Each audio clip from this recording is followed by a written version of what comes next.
आते हैं 60 तक के क्वेश्चन हम लोग ऑलरेडी कर चुके हैं और 61 से हम लोग शुरुआत कर देते हैं। क्वेश्चन नंबर 61 के ऊपर आते हैं सेट, और आप देख सकते हैं ये मई 2016 का क्वेश्चन है। आई रिपीट, ये मई 2016 का क्वेश्चन है। आते हैं और देखते हैं एक्स करना क्या है। क्वेश्चन में हम सबसे पहले नीचे जाते हैं, नीचे जाकर के देखते हैं कि हमसे डिमांड क्या किया जा रहा है। Total income tax liability, MAT को इग्नोर किया जा रहा है। वैसे भी हम लोग देख रहे हैं कि जितने भी पीजीबीपी के क्वेश्चन है वो कुछ इसी तरीके से होते हैं। सबसे पहले अपने टोटल इनकम बोलते हैं, फिर टैक्स बोला जाता है और मैट के प्रोविजन को इग्नोर करना बोला जाता है। खैर हमें क्या, आपको तो पता है जब भी टोटल इनकम हुआ मतलब हम डायरेक्ट क्या बनाते हैं, वर्किंग नोट बनाते हैं। सबसे पहले XYZ लिखेंगे, असेसमेंट ईयर 21 22 लिखेंगे, कंप्यूटेशन ऑफ टोटल इनकम लिखेंगे, वर्किंग नोट नंबर 1 पीजीबीपी से स्टार्ट करेंगे, पर्टिकुलर्स रुपीज से चालू हो जाएगा। ये बिल्कुल सेट कर लो, मतलब नेक्स्ट टाइम क्वेश्चन पेपर के अंदर में तुमने देखा कि बस फाइनल के अंदर में ये क्वेश्चन दिखा कि तुमकी इतनी प्रैक्टिस हो जाएगी, ये दनादन ये चीज करना चालू कर देने का। XYZ limited engage in manufacturing, मैंने तुम्हें बताया जब जब भी क्वेश्चन देखो कुछ चीज़ों को हाईलाइट करते हुए चालू करना, अंडरलाइन करते हुए चालू करना। एंगेज इन फर्टिलाइजर्स बिजनेस, ठीक है। It's statements of profit and loss account shows a net profit of 700 lakh after debit and credit of following. क्या करेंगे मालिक, सबसे पहले नेट प्रॉफिट लिखेंगे, आउटर कॉलम के अंदर में 700 लैक्स, 700 के आगे 50 को जोड़ देंगे। एक एक आइटम के ऊपर ध्यान देते हैं। Depreciation calculated on the basis of useful life of the asset as per the provisions of companies act is 50 lakh, where as per income tax rules is 80 lakh. अच्छा जी, क्या करेंगे, 50 लैक्स को एड बैक करेंगे, 80 लैक्स को लेस करेंगे। ये 50 लाख एड बैक हो गए, 80 लैक्स को हम क्या करेंगे, लेस करेंगे। नीचे आएंगे, लेस वाले आइटम में 80 लैक्स को लेस करेंगे। ऑल्टरनेटिवली मेरा बच्चा क्या कर सकता था, 30 लैक्स लेस कर सकता था। डन सर, दो एडजस्टमेंट खत्म हुई। आगे बढ़ते हैं। Employers contribution to EPF, employers contribution to EPF of 2 lakh together with the employees contribution of 2 lakh for the month of March 21 was remitted on 8th May 2021। मैं आपको याद दिला दूं, सेक्शन 43B, ये एक सेक्शन बड़ा इंपॉर्टेंट है। मैंने आपको कई दफ़ा कहा है कि बॉस एम्प्लॉय प्रोविडेंट फंड अगर रिटर्न भरने से पहले पे कर दिया तो एक्चुअली अलाउड हो जाता है एज डिडक्शन। वही चीज़ है यहाँ पे, रिटर्न भरने की डेट से पहले किया है, 8th में रिटर्न भरने की डेट से पहले है, अलाउ हो जाएगा, आपको कुछ करने की ज़रूरत नहीं पड़ेगी। डन। सो यहाँ पे आ गया nil employers contribution, employees contribution, reference आएगा 43B का, right. It is allowed as deduction since the same is deposited on or before the due date of filing return of income. Employees contribution as per Delhi high court in AIMIL, employees contribution is allowed the deduction if it is paid on or before the due date of filing return। yes, अच्छा मैंने आपको बताया भी था ये एक disputed matter है। कई बार एम्प्लॉईज कंट्रीब्यूशन को लेकर के कहा जाता है कि बॉस एम्प्लॉईज कंट्रीब्यूशन उस एक्ट के डेट से पहले होना चाहिए, लेकिन इसके ऊपर हाई कोर्ट जजमेंट भी था, मैंने आपको बताया था। हालांकि जजमेंट आपको याद रखने की जरूरत नहीं, बट ये भी ड्यू डेट से पहले पे किया तो अलाउड एज डिडक्शन होता है। ये बात हम लोगों ने सुपर 35 के अंदर में बहुत अच्छे से भी करी थी, रेगुलर बैच के अंदर में भी हम लोगों ने बहुत अच्छे से करी थी। सो ये दो भी खत्म हुए। Next, companies appended a note to its income statement that industrial power tariff concession of 2.5 lakh was received from the state government and the same is treated as capital receipts. एक मिनट, आपको ये सब्सिडी मिली है, कुछ नाम कुछ भी हो, नाम में कंफ्यूजन मत हो ना, इंस्टीट्यूट कंफ्यूज करने के पीछे रहेगा तुम्हें, नाम में कंफ्यूज नहीं होना है हमें। इंडस्ट्रियल पावर टैरिफ कंसेशन, तुम्हें कुछ टैरिफ कंसेशन मिला है 2.5 लाख का, which is received from state government. किससे मिला है, स्टेट गवर्नमेंट से मिला है। ये जो अमाउंट मिली है ये क्या होती है बेटा, सब्सिडी होती है, और ये जो सब्सिडी होती है इसे टैक्सेबल होना चाहिए। तुमने इसे कैपिटल रिसीट मान लिया, कैपिटल रिसीट नहीं मानेंगे। सब्सिडी अगर असेट के अगेंस्ट में मिले तो कॉस्ट से लेस होती है, otherwise it is income under the head of PGBP. PGBP में इसे क्या किया जाएगा, एड बैक किया जाएगा।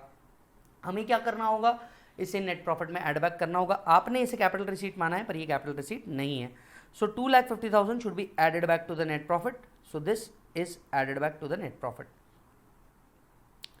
Any assistance in the form of concession received from central or state government to be treated as income since the same has not been credited to profit and loss account, the adjustment will be required. Done मेरे बच्चे।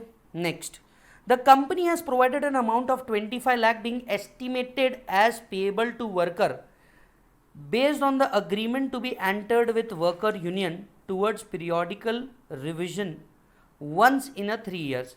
The provision is based on the fair estimation on the wage and probable revision. क्या किया है ज़रा मुझे बताएंगे? आपने एक प्रोविजन बनाई, कंपनी की एक पॉलिसी है, हर 3 साल में वेज रिविजन होता है, और ये प्रोविजन आपने किसके लिए पेमेंट के लिए बनाई? एम्प्लॉयज़ वर्कर के लिए, जो बेस्ड है एक फेयर एस्टिमेशन के ऊपर। ये प्रोविजन जो आप पे कर रहे हैं, क्या ये अलाउ है या नहीं है? देखिए मैं आपको बताता हूँ, ये एक इंडस्ट्रियल पॉलिसी है। इंडस्ट्रियल पॉलिसी के हिसाब से हर बार क्या होता है, एम्प्लॉय की सैलरी 2 साल 3 साल company to company industry to industry बदलती रहती है। अब यहाँ पे जो आप पेमेंट कर रहे हो ये वेजेस का कर रहे हो, एम्प्लॉय को कर रहे हो। अगर तुम कॉमन सेंस भी लगाओ, खैर इसके ऊपर केस लॉ है, पर अगर तुम कॉमन सेंस भी लगाओ तो एम्प्लॉय को जो पेमेंट किया जा रहा है ये तो बिजनेस नेचर का पेमेंट हो गया। एम्प्लॉय को जो पेमेंट किया जा रहा है ये बिजनेस नेचर का पेमेंट हो गया, that would be allowed as deduction, ये अलाउ हो जाएगा, कुछ करने की जरूरत नहीं होगी। सो चेक कीजिएगा, कुछ नहीं करना है यहाँ पे। Provision of wages to worker, there has been a wage revision in every 3 year. Company is formed in 1999. Since the provision is based on fair estimation, the same can be recognized for the purpose of income computation as per CIT versus Bell. Case law याद मत रखना. As per the provision has been debited to P&L, no adjustment is required while computing the business income. We simply treat it as a business expenditure, क्योंकि employ को दे रहे हो तो इसके अंदर में कोई टेंशन कभी भी होता ही नहीं है। Company has made a provision of 10% of its data towards the bad debts. Total sundry debtors is 200 lakh. एक minute, bad debts is allowed as deduction, provision for bad debts is not allowed as deduction. लेंगे 200 लाख का 10% add back कर दिया जाएगा। बहुत ही simple, 200 lakh का 10% add कर दिया जाएगा। Provision for bad debts is allowed as deduction under 36(1) only in case bank, financial institution, NBFC etcetera. Such provision is not allowed in any other case. So हमने 200 लाख का 10% स्ट्रेट अवे एड बैक कर दिया। Next point पे चलते हैं। A debtor who owed the company an amount of 40 crore was declared as insolvent and hence it is written off. एक minute, bad debts अगर आपने राइट ऑफ कर दिया है तो it is actually allowed as deduction. आपने अगर उसको पीएनएल को ऑलरेडी डेबिट करके रखा है तो कुछ करने की जरूरत नहीं है, कुछ नहीं करना है यहाँ पे। बैड डेब्ट्स आपको प्रूव करके देने की जरूरत नहीं होती, सेक्शन 36 की बात चल रही है यहाँ पे मालिक। लो, bad debts return of 36(1). Since the same is already debited, no further adjustment is required. Yes? बहुत हार्ड लग रहा है कि आप पीजीबीपी नहीं ना, मैंने आपसे पहले ही कहा था पीजीबीपी से डरने की जरूरत नहीं है, बस इसको लॉजिकली पढ़ने की जरूरत है। आपने देखा होगा हमने बहुत लॉजिकली इसको पढ़ा है। Sundry creditors include 50 lakh payable to A and company towards supply of raw material which is remain unpaid due to the quality issue. एक मिनट, कुछ अनपेड रह गया due to the quality issue.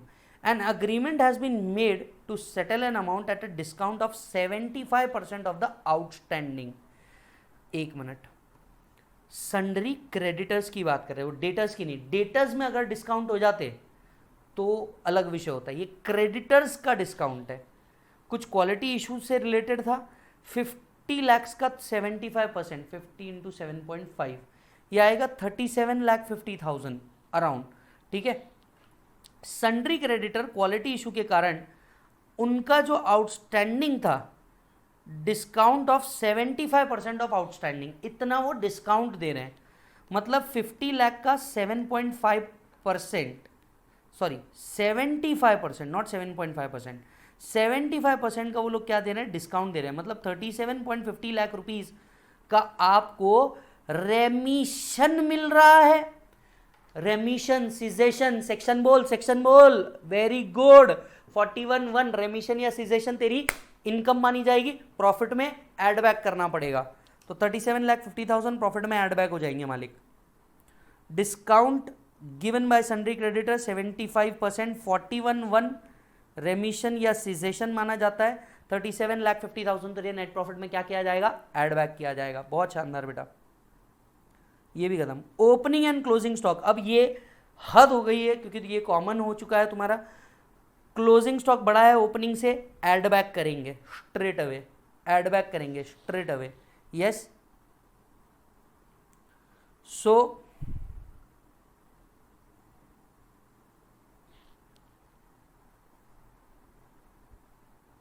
Wait a minute, opening and closing का लिया है ना हमने, opening and closing respectively they are over valued. Wait, इस बार उन्होंने प्रोविजन चेंज करी, ओवर वैल्यू। अब तक के हमारे को जितने भी एडजस्टमेंट्स आए थे वो सब अंडर वैल्यू के थे, ओवर वैल्यू हो गए हैं तो लेस करेंगे, ओवर वैल्यू हो गए तो लेस करेंगे।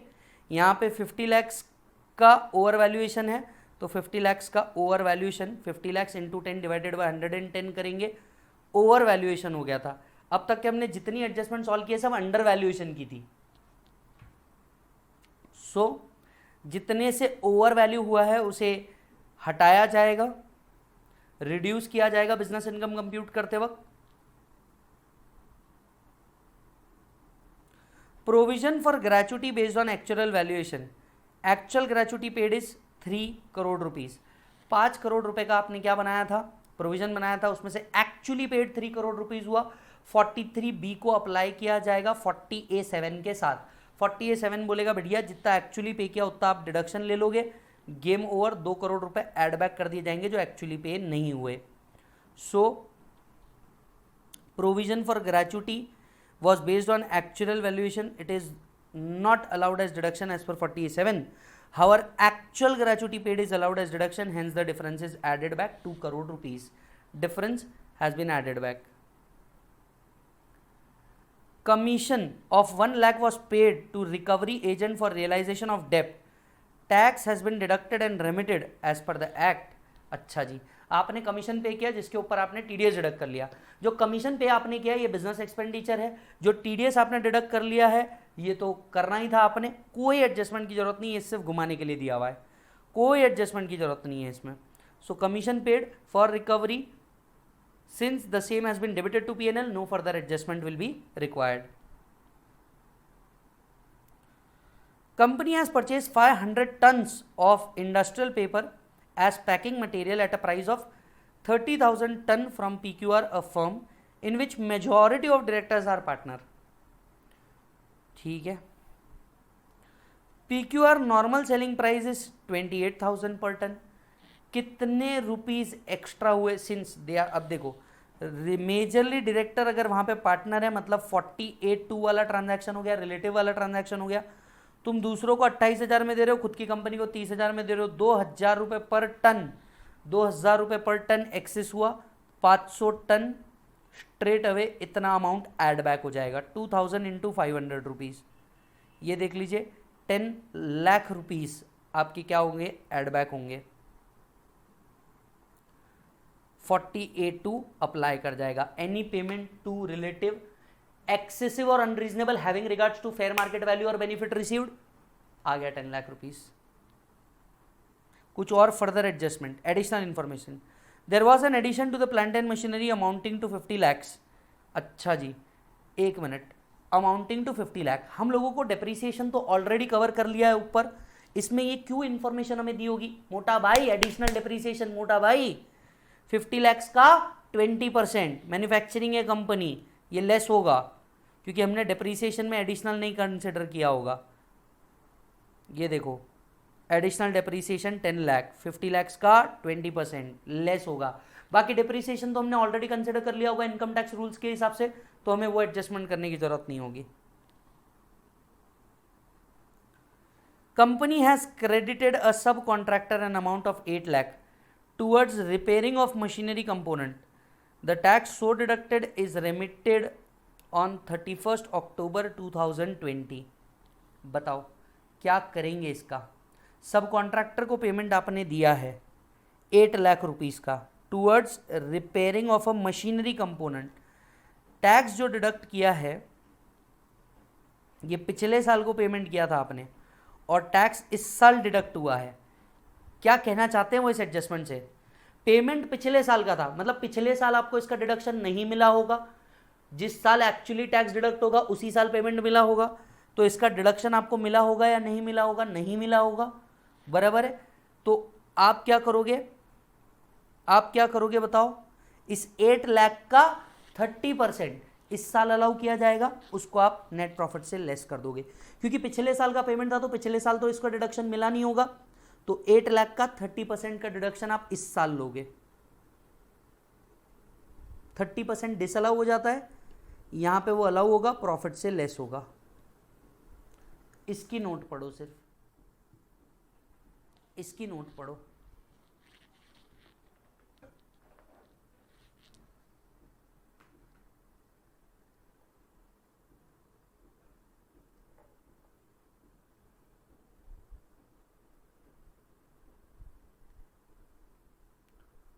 Done, okay.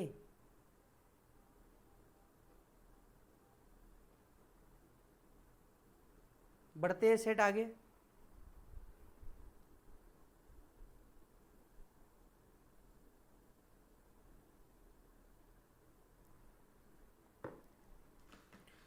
यहां पे जैसे ही आगे बढ़ेंगे आपको कुछ और चीजें देखने को मिलेगी।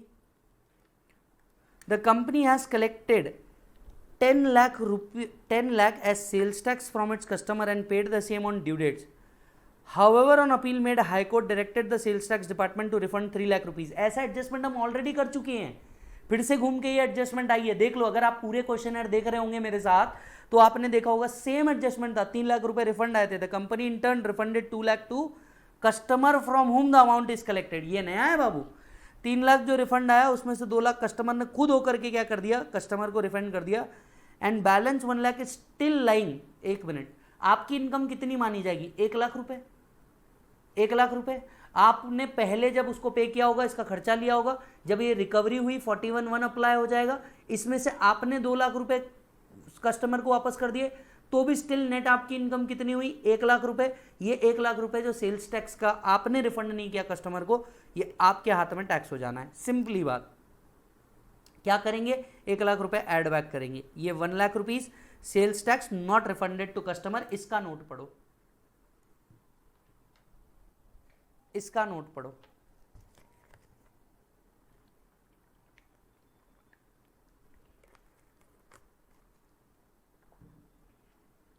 Done sir.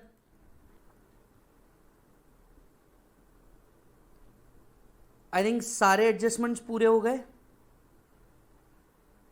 ये आएगा हमारा टोटल इनकम। टोटल इनकम को हमने करेंगे राउंड ऑफ। मैंडेटरी है राउंड ऑफ करना, यस। टैक्स लाइबिलिटी हम कुछ नहीं दिया है। टर्नओवर की बात नहीं करी है, राइट। टर्नओवर की बात नहीं करी है हमने। अजम्पशन बेसिस के ऊपर 25% से सॉल्व कर लिया। आप बिल्कुल ही अजम्पशन ले सकते हो, कहीं कोई प्रॉब्लम नहीं है, राइट। प्लस 7% का सरचार्ज, बिकॉज आपकी टोटल इनकम 1 करोड़ से 10 करोड़ के पैरामीटर में आ रही है, तो 7% का सरचार्ज प्लस 4% का सेस आपकी टैक्स लाइबिलिटी को भी राउंड ऑफ कर देंगे। Game over.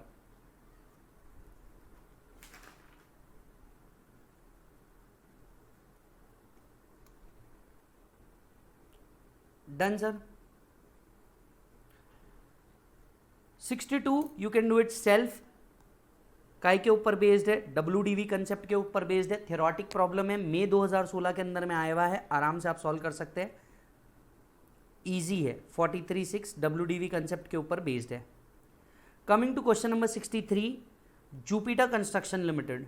The question is very huge. आज दिन नवंबर 2017, नवंबर 2017 के अंदर में आपसे ये चीजें पूछी गई है, ठीक है। धीरे धीरे हम लोग आ रहे हैं 2020 की ओर। आप देख सकते हो हम लोगों ने करीब 1997 से सारे क्वेश्चन करते हुए आ रहे हैं। Jupiter construction limited N Indian company. एक मिनट, करना क्या है, हम कैसे भूल जाते हैं? कंप्यूट क्या करना है हमें? Companies account, company accounts are required to be audited, okay. Compute total income indicating the reason for each item. वैसे भी हमें आदत हो गई है हर आइटम के बाद उसका रीजन लिखने की, रीजन मेंशन करना बहुत जरूरी है। इग्नोरिंग मैट हमने इग्नोर कर दिया। ड्यू डेट आप रिटर्न फाइलिंग की ले सकते हो 31/10/2021 को, ठीक है sir. Jupiter construction limited is an Indian company. Engage, it's an Indian company, शायद ये वर्ड कुछ आ जाए काम।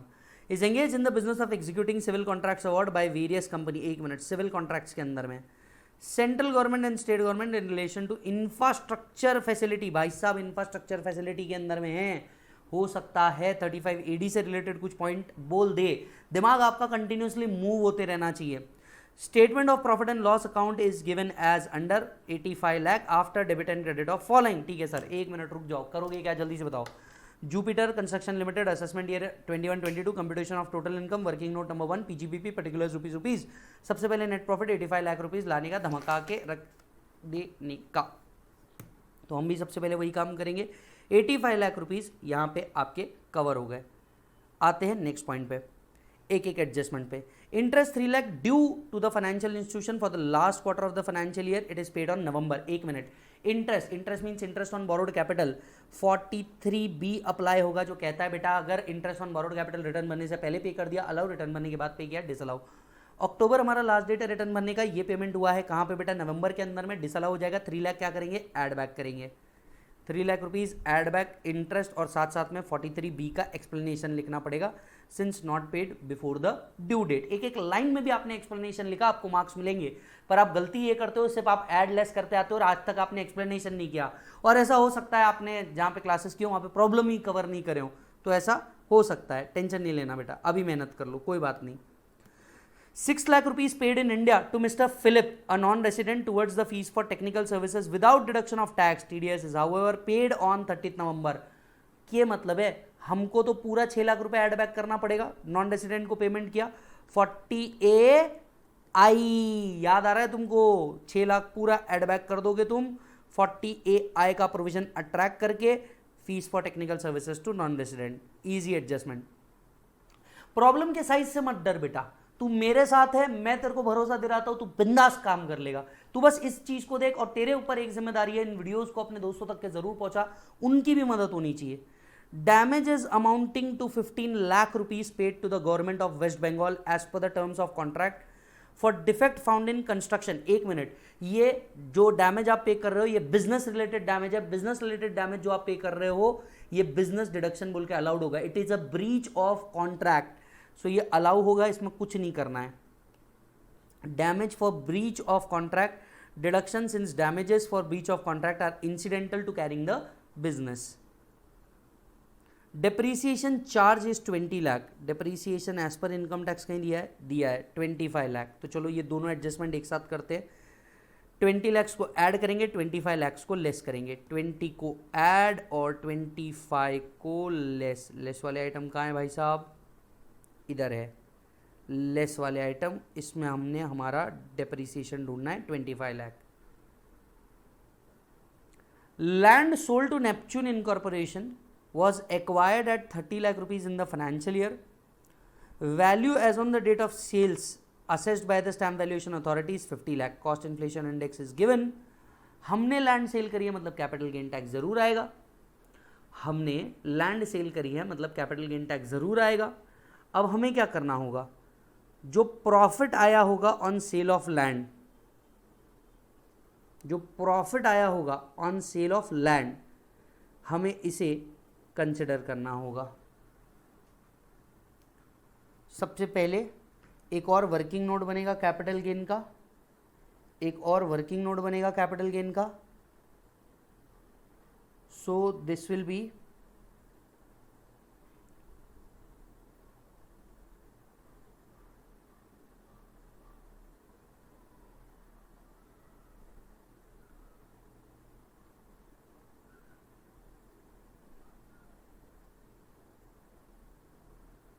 Yes done. टोटल अमाउंट आपकी आ जाएगी सर, ये जाएगा कैपिटल गेन में। ये एडजस्टमेंट को फॉर द टाइमिंग आप रोक सकते हो। The company informs you that till assessment year 2021 company did not include retention money it in total income in the absence of right to receive such money based on judicial pronouncement which has now been accepted by assessing officer consistently। ठीक है, बताइए क्या करना है इसको, क्या करने की ज़रूरत है इसको। रिटेंशन मनी है कुछ, ठीक है, इसे अब तक के इंक्लूड नहीं किया गया है। रिटेंशन मनी है, इसे अब तक के इंक्लूड नहीं किया गया है। वैसे मैं आपको बता दूं, रिटेंशन मनी जो होता है आईसीडीएस का ट्रीटमेंट है मालिक, ये गुड ट्रीटमेंट है इस प्रॉब्लम का। आपको याद होगा आईसीडीएस में हमने पढ़ा था सिविल कंस्ट्रक्शंस के केस में कि बॉस रिटेंशन मनी को भी रेवेन्यू इंक्लूड करना पड़ेगा। एओ क्या बोलता है वो अलग विषय है, but this has to be included in your income, this has to be included in your income. ये आप इसे इंक्लूड करेंगे, रिटेंशन मनी का जो अमाउंट रहेगा इसे आप क्या करेंगे, इंक्लूड करेंगे। तो ये जितना भी अमाउंट होगा इसे ऐड बैक करना पड़ेगा, जो हम करेंगे। कितना है मालिक, ये retention money awaiting is 10 lakh rupees. 10 lakh rupees को क्या करना पड़ेगा, ऐड बैक करना पड़ेगा। 10 lakh add back as per ICDS. Check करो, 10 lakh added back as per ICDS।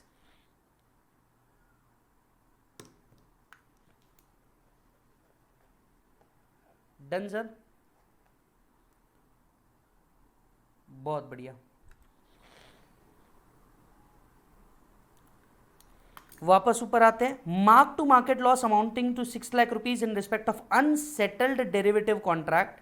The contract was finally settled in May 21 with a gain of 1 lakh rupees. ठीक है, सबसे पहली बात, मार्क टू मार्केट लॉस जितना भी है, राइट, उतना ओवर एंड अबाउ जो 36 के तहत है वो हमें क्या करना पड़ेगा, डिसअलाउ करना पड़ेगा। नीचे देखते हैं मार्क टू मार्केट लॉस से रिलेटेड कोई पॉइंट बोला है क्या।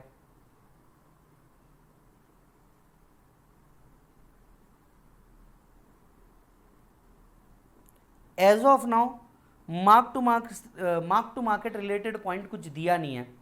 एक अजम्पशन हम लोग ये ले सकते हैं कि भैया ये अनसेटल्ड डेरिवेटिव का है, सो कॉन्टिंजेंट लॉस ये हो सकता है। अनसेटल्ड डेरिवेटिव हेड है तो ये कॉन्टिंजेंट लॉस हो सकता है, तो हमें ये क्या करना होगा, एड बैक करना होगा। 6 लाख रुपीज हम लोग एड बैक करेंगे again ICDS statement, right, which are in the nature of contingent loss and not allowed as deduction.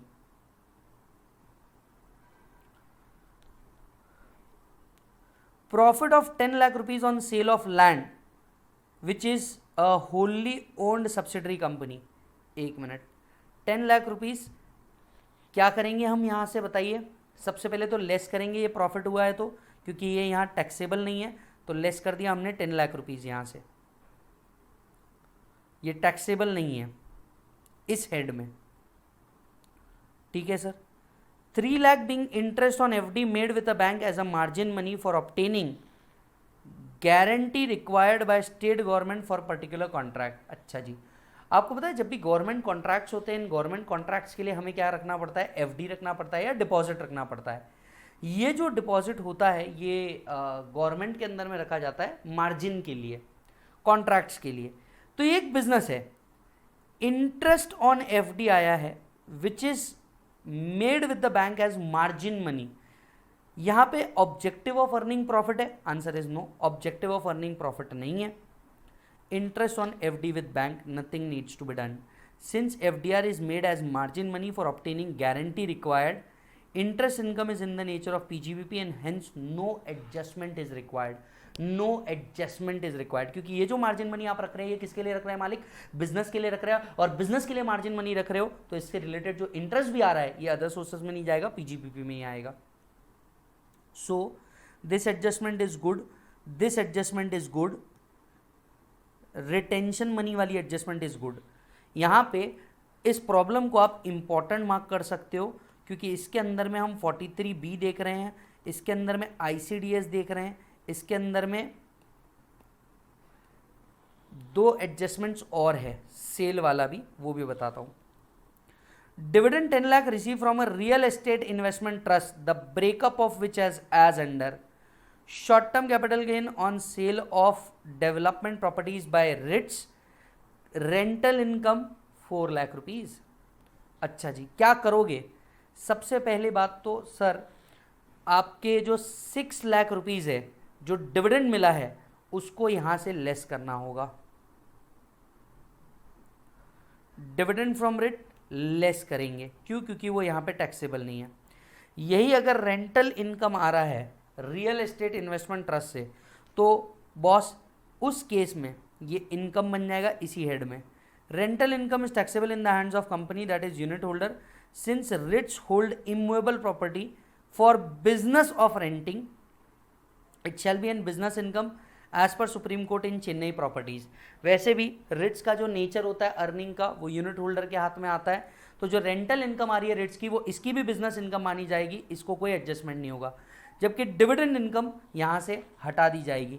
जब डिविडेंड इनकम यहाँ से आप हटा दोगे तो जाहिर सी बात है वो यहाँ से निकल जाएगी। Done sir.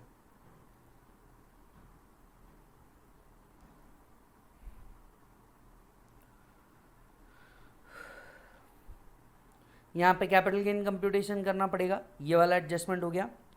During the year 20 new employee has been taken up, ये 80 JJAA की बात हो गई, JJA की बात हो गई, बाद में देखेंगे। सबसे पहले हमें क्या करना होगा, PGBP को एंड करना होगा, ये आया 89 लाख रुपीज़। फिर हमें कैपिटल गेन निकालना होगा, फुल वैल्यू ऑफ कंसिडरेशन आएगा 50 लाख रुपीज़। इसके बाद हमने 30 लैक्स की लैंड ली थी, इंटू 301 डिवाइडेड बाई 220, ये आएगा 41,04,545 रुपीज़। आपका ग्रॉस टोटल इनकम यहाँ पे क्रिएट हो जाएगा। आपका ग्रॉस टोटल इनकम यहाँ पे क्रिएट हो जाएगा 97,95,455। अब यहाँ पे आपको डिडक्शन मिलेगा 80 JJAA का, 80 JJAA का आपको डिडक्शन मिलेगा, न्यू वर्कमैन का। इसके लिए पूरा पॉइंट यहाँ पे पढ़ना होगा, डिडक्शन हम लोगों ने ऑलरेडी पढ़ लिया है, याद करो। 80 JJAA न्यू वर्कमैन के 30% के एडिशनल वेजेस का डिडक्शन देता है। जितना एडिशनल वेजेस हमने उनको पे किया होगा उसका 30% आपको मिलेगा। तो यहाँ पे 80 JJAA भी आ रहा है, प्लस REIT से रिलेटेड एडजस्टमेंट्स भी आ रहे हैं, इसे इंपॉर्टेंट मार्क करें, पढ़ें। During the year 20 new workman qualify as workmen were recruited. All this contributes to the recognized provident fund. 15 employee out of 20 employees joined on 1st May and 5 other joined in November. तो ये 5 के लिए नहीं मिल पाएगा, क्यों? क्योंकि इनने less than 240 days work किया होगा।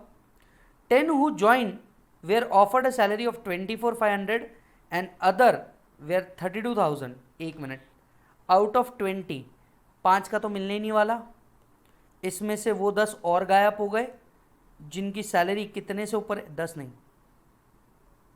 10 एम्प्लॉय वेयर ज्वाइंड एट 24,500, यानी अब तक मिलेगा किसको, 10 को ही मिलेगा, यहां से और गायब हो गए। And the balance were offered 32,000 per month. One employee joined in May at a salary of 24,000, drew his salary by bearer check. ओहो साहब, 9 of 12,500 and 12,000 for every fortnight in a month। ठीक है सर, आ जाओ sir. Total benefit कितनों के लिए मिलेगा, 9 employ के लिए। कितना बेनिफिट मिलेगा, 24,500 इंटू 9 एम्प्लॉय इंटू 11 मंथ, क्योंकि उनने ज्वाइन में से किया है। ये जो भी अमाउंट आएगा आपको इसका 30% मिलेगा। सो चेक करते हैं, ये पूरा एडजस्टमेंट फाइनली आपको कितना मिलेगा, 9 एम्प्लॉय के लिए 24,500 जिनने 11 मंथ वर्क किया होगा। 11 मंथ क्यों, मई से, ये उनका सैलरी, ये नंबर ऑफ एम्प्लॉय, इसका 30%, 80 JJAA में बेनिफिट मिलेगा, डिडक्शन माइनस करोगे, आ जाएगा आपका टोटल इनकम, आ जाएगा आपका total income. Was a very good problem.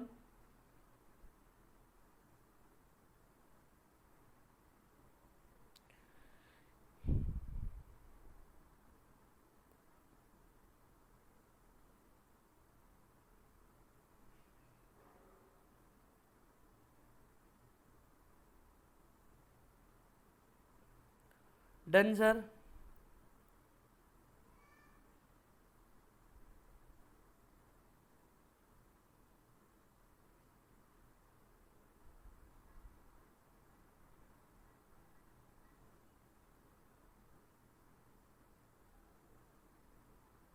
That's it,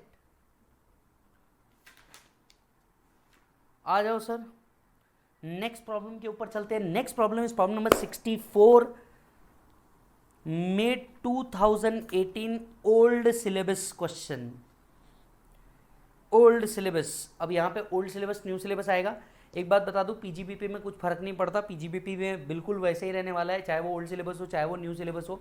तो बिल्कुल इस बात पे दिमाग लगाना मत कि भैया मैं ओल्ड सिलेबस का है मैं क्यों करूँ, चुपचाप आकर के क्वेश्चन को सॉल्व करने का, टेंशन नहीं लेने का।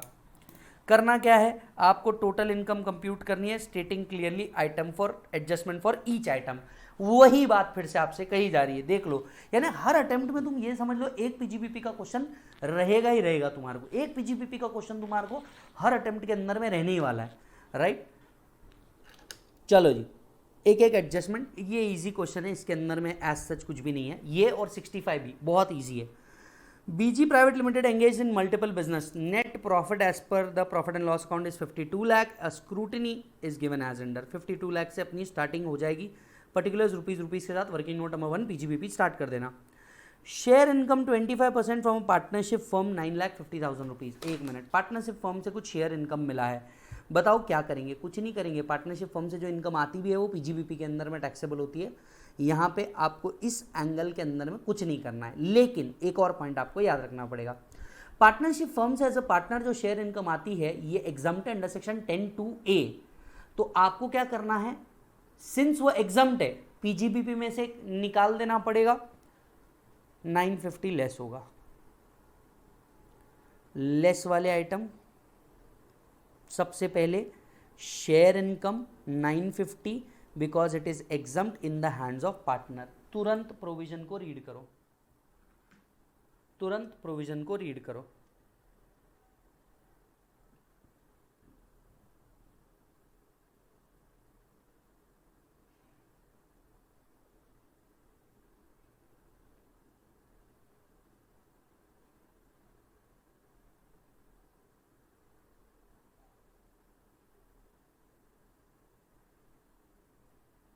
Yes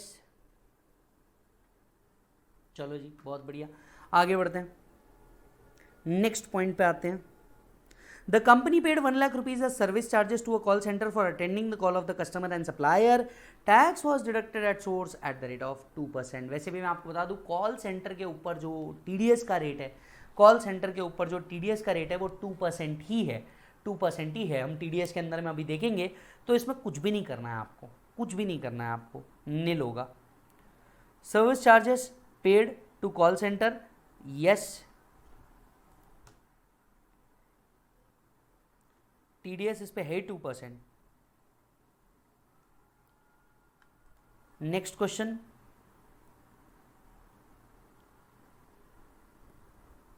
expenditure 18 lakh for digging a well near the factory for use by public is a CSR. एक मिनट भाई साहब, सेक्शन 37 याद होगा, कंपनीज एक्ट है जो कहता है भैया सीएसआर एक्सपेंडिचर करो। इनकम टैक्स कोई ऐसी बातें नहीं करता, तो इनकम टैक्स में 8 लाख रुपीस क्या कर देंगे, एड बैक कर देंगे। नहीं चलता 37 को भैया, हमारे 37 की एक्सप्लेनेशन को 2 नहीं चलता। एक्सप्लेनेशन रीड करो, एक्सप्लेनेशन रीड करते जाओ।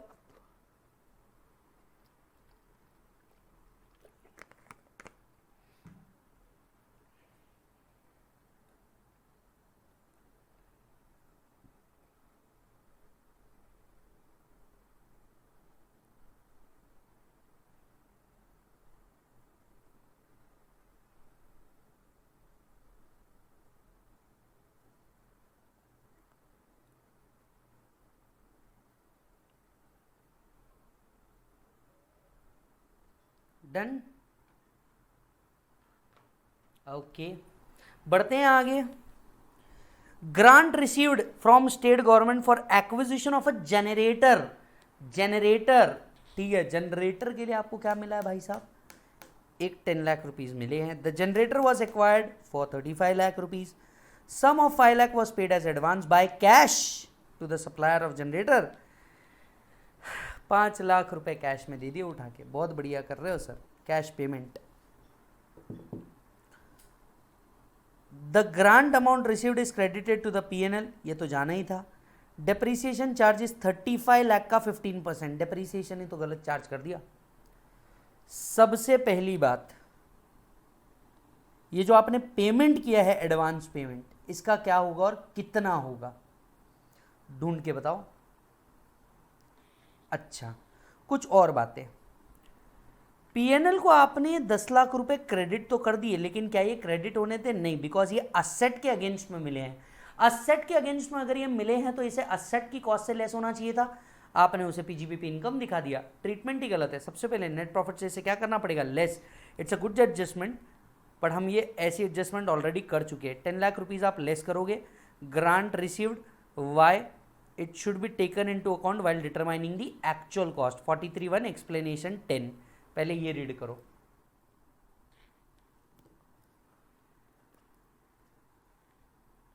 डन.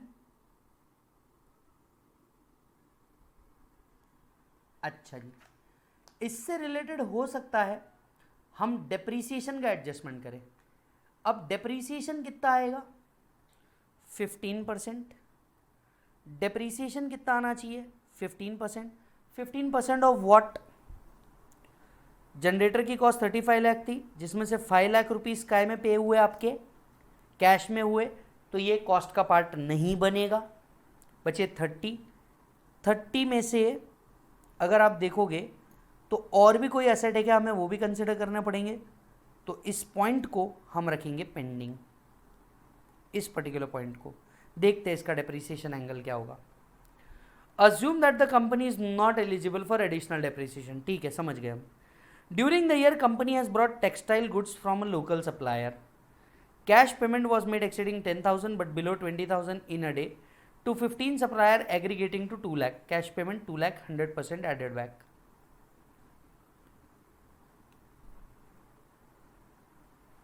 (48.3) नोट रीड कर लो.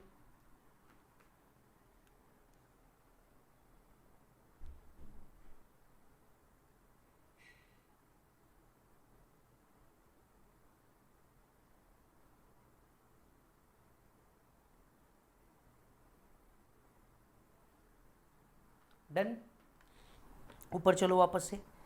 Depreciation debited to P&L is 10 lakh rupees. It includes 8 lakh being depreciation on the assets revalued. बताओ मेरे भाई, डेप्रीसिएशन असेट्स रीवैल्यूड करके कंसिडर किया है, कोई बात है ये जीवन में? नहीं ना. क्या करेंगे बोलो? डेप्रीसिएशन को क्या करेंगे बोलो आप जल्दी से. Depreciation allowed as per income tax, depreciation debited to books and so on. Depreciation का यहाँ पे ऑल टुगेदर एक डिफरेंट ट्रीटमेंट रखा है. मेरे हिसाब से अपन ने भी एंड में देखना तो ज़्यादा समझ में आएगा. इसको रोकते हैं वापस से. Provision for deferred tax 6,50,000 rupees. बोलो 6,50,000 का डिफर्ड टैक्स का प्रोविजन है. क्या करोगे? ऐड बैक करोगे. Provision not allowed. 650 added back. Check करो.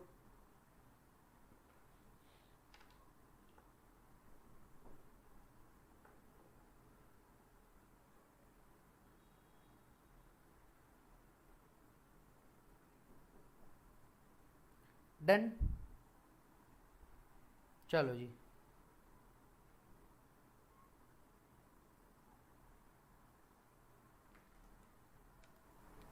आते हैं आगे.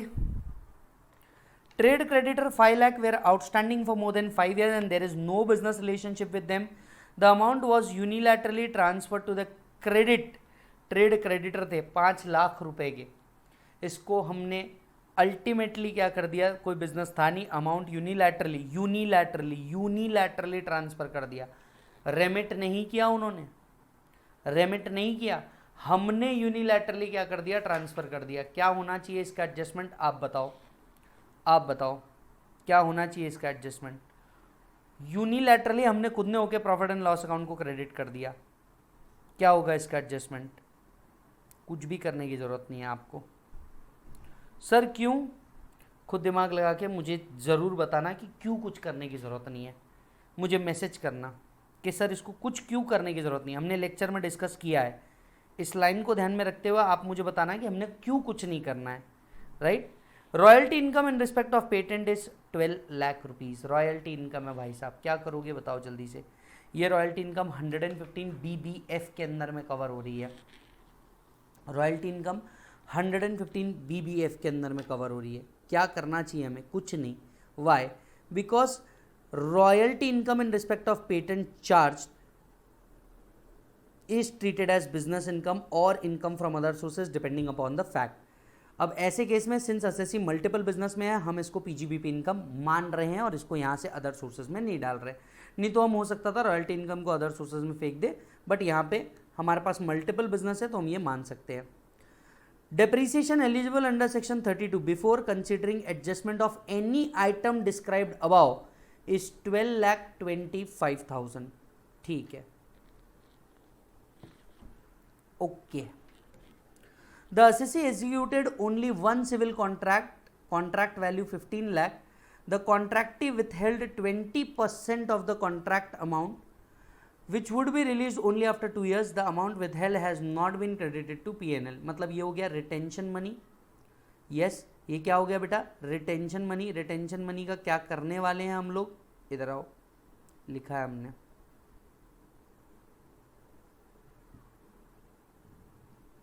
एक मिनट. ये सीजेशन ऑफ ट्रेडिंग लाइबिलिटी हम लोगों ने कंसिडर कर लिया. इज रिटेंशन, हाँ, रिटेंशन मनी 3 लाख रुपीज. क्या करना है? Add back.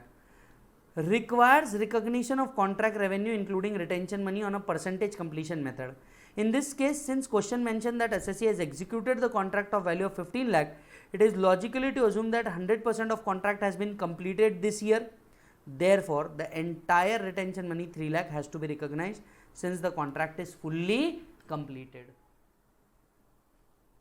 Contract 2 साल पहले का था.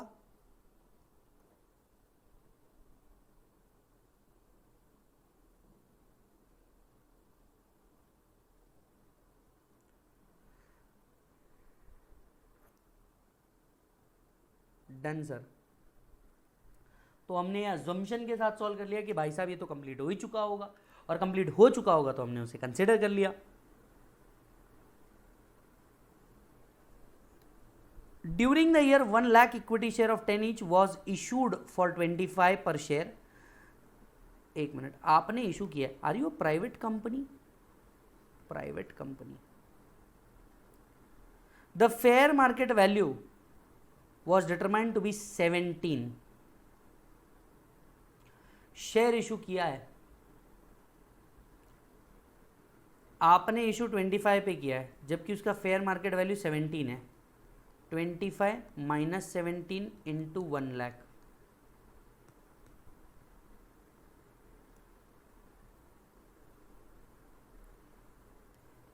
Income from other sources. 25 minus 70 into 1 lakh. Income from other sources. Issue of share was an easy adjustment. हम इसको पहले भी देख चुके हैं sir. During the year company has advance 550 to one of its director having 22% equity share. अच्छा जी, to meet his personal expenses. 222E वाली बातें कर रहे हैं हमसे. The company has accumulated profit of 25 lakhs. ठीक है. लोन कितना दिया है?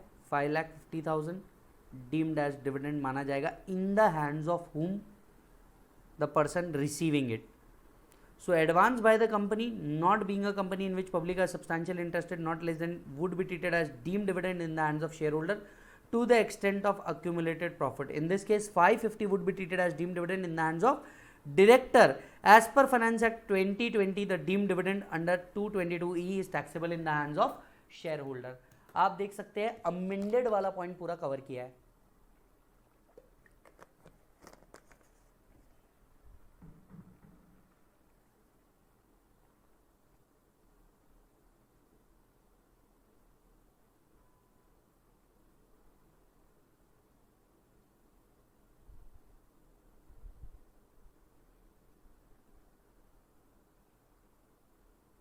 ओके, आ जाओ बेटा.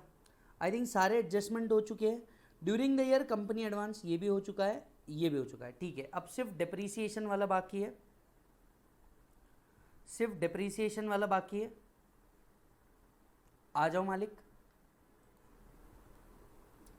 डिप्रिसिएशन का एडजस्टमेंट देखते हैं. Depreciation as per income tax कितना है बेटा? 12,25,000. ठीक है, इसमें वो एडजस्टमेंट नहीं किए गए हैं जो हम लोगों ने ऑलरेडी ऊपर बताए हुए हैं. ठीक है, अब depreciation eight 15% on 15 lakh Bing amount paid in cash for generator and amount for grant not includable in the actual cost. ये एक्चुअल कॉस्ट के अंदर में इंक्लूड नहीं किया जाता.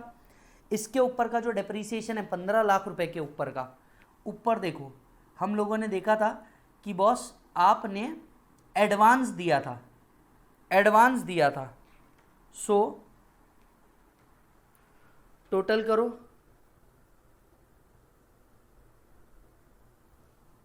टोटल करो, ये माइनस कर दिया हम लोगों ने. Depreciation actually allowed under the income tax कितना बचा 10 लाख, इसमें से ऑलरेडी डेबिटेड है 10 लाख, नील हो जाएगा।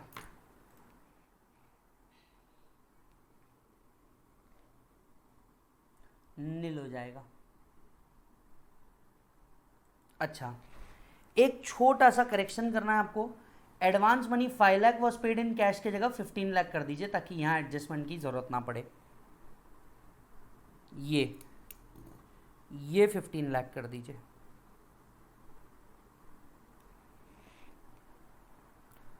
I think problem will be done. आपका इनकम फ्रॉम अदर सोर्सेज और पीजीबीपी इनकम मिला के 60 लाख रुपीस आ जाएगा।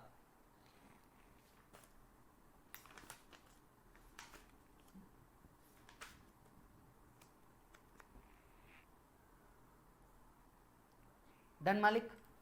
65, 66 एंड 67 ये आपको सेल्फ करने हैं। 65 इजी है, सारे एडजस्टमेंट्स वही है जो हमने ऑलरेडी देखे हुए हैं, so you will not find any new adjustment as such. 66 छोटा सा क्वेश्चन है 44 एडीए के ऊपर। चलो एक काम करते हैं 66 कर लेते हैं, छोटा सा ही क्वेश्चन है, मई 2018 का क्वेश्चन है। 44 एडीए पे हमने वैसे भी कोई क्वेश्चन नहीं किया है तो 66 कर लेते हैं। Doctor Juhi reports you that gross receipt from our medical profession is 49 lakh 20, मतलब मेडिकल के अंदर में प्रोफेशन है, लेस देन 50 लाख रुपीज है। Her net income as per PN as per income and expenditure is 2640 before adjusting the depreciation to 10। She did not pay any amount by way of advance tax, advance tax तो mandatory था। She has 2 residential house property, one self occupied and another is let out at a monthly rent of 10,000. Advise Juhi with reference to 44 ADA on filing return with optimal tax liability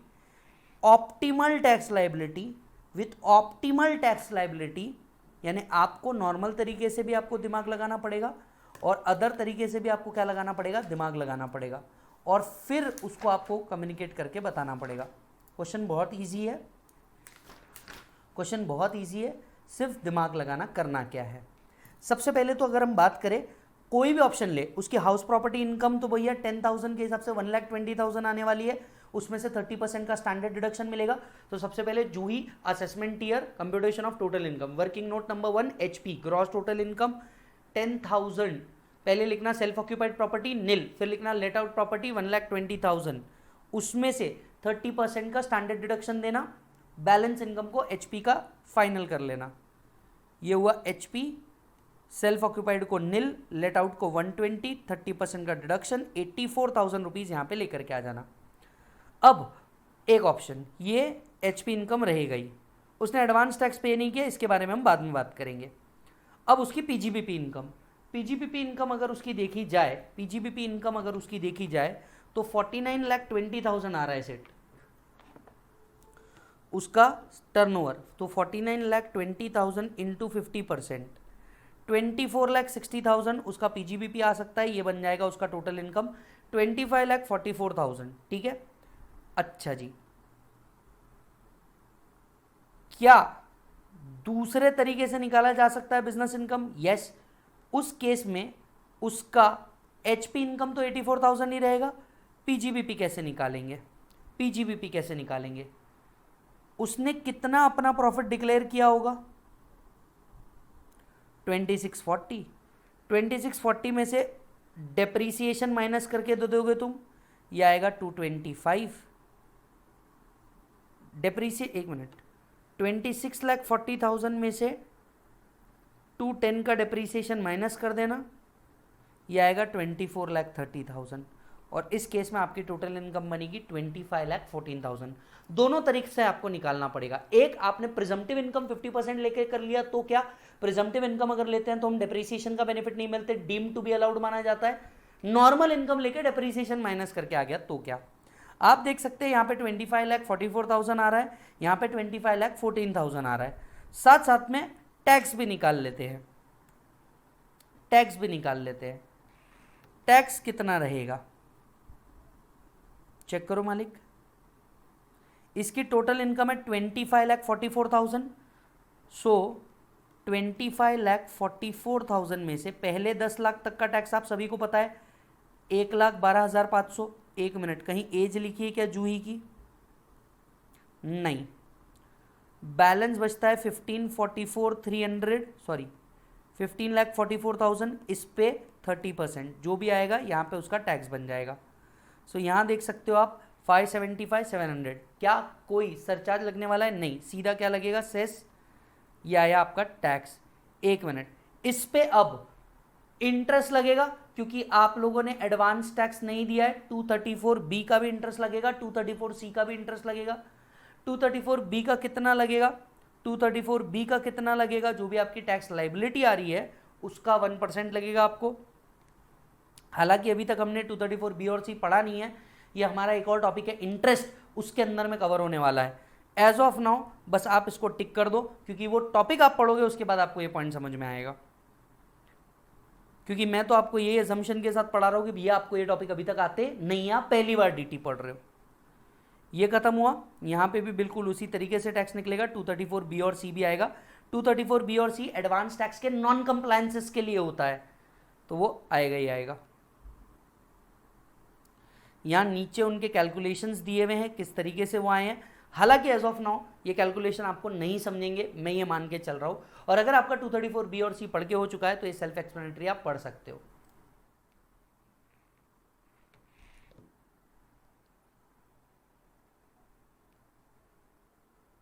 एक बार ये note पढ़ लो नीचे का लिखा हुआ।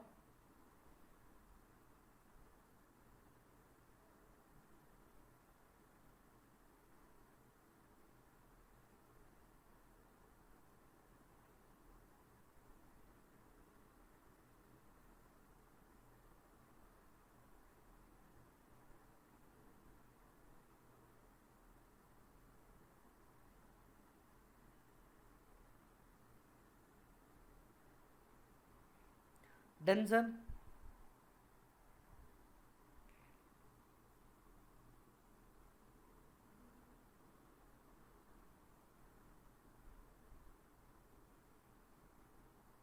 बहुत बढ़िया। Question number 67, please do it on your self. काय के ऊपर बेस्ड है? 145, सेक्शन 145 के ऊपर बेस्ड है। आईसीडीएस से रिलेटेड पॉइंट है, आप इसको सेल्फ कर सकते हो, कोई प्रॉब्लम नहीं है। 68 को भी आपको सेल्फ करना होगा। No new adjustment, you will find it easy है, do it on your self.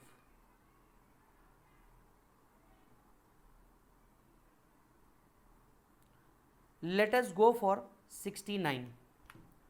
November 2018, November 2018 का क्वेश्चन है। B proposes to purchase for his business certain raw material from S in view of scarcity of the product. S insisted on the cash payment for purchases, to which B agrees.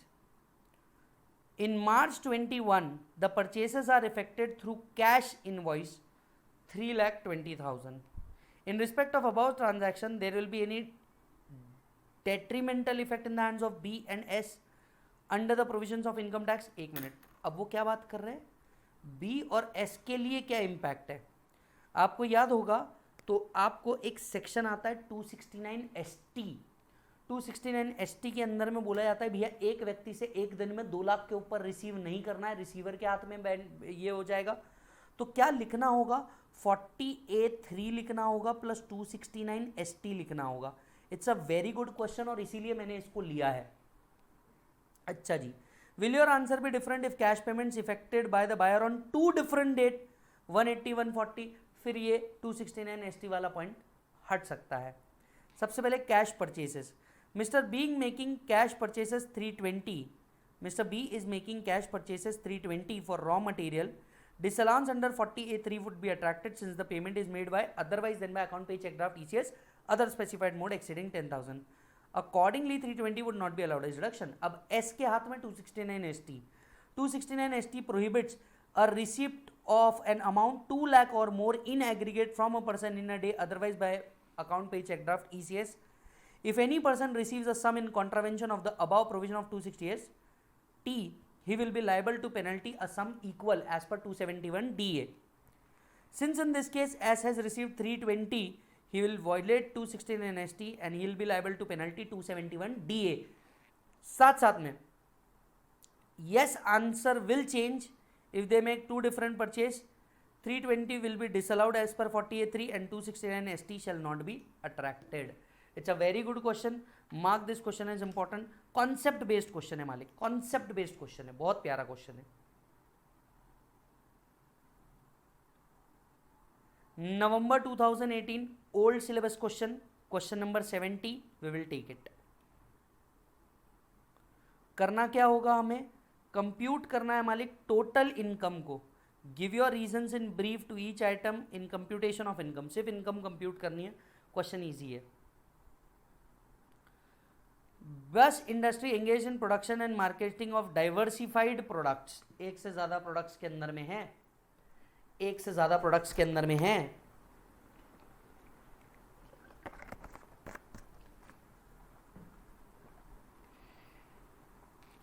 $72 lakh से आपका PGBP start होता है.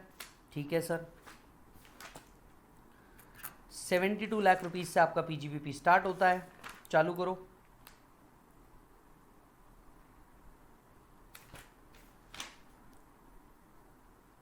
चालू करो. सबसे पहले PGBP आएगा 72 lakh rupees. Done. एक एक एडजस्टमेंट को अब हम हाथ लगाएंगे. आइटम डेबिटेड टू पीएनएल, पहली बार उनने डेबिट वगैरह अलग दिया है.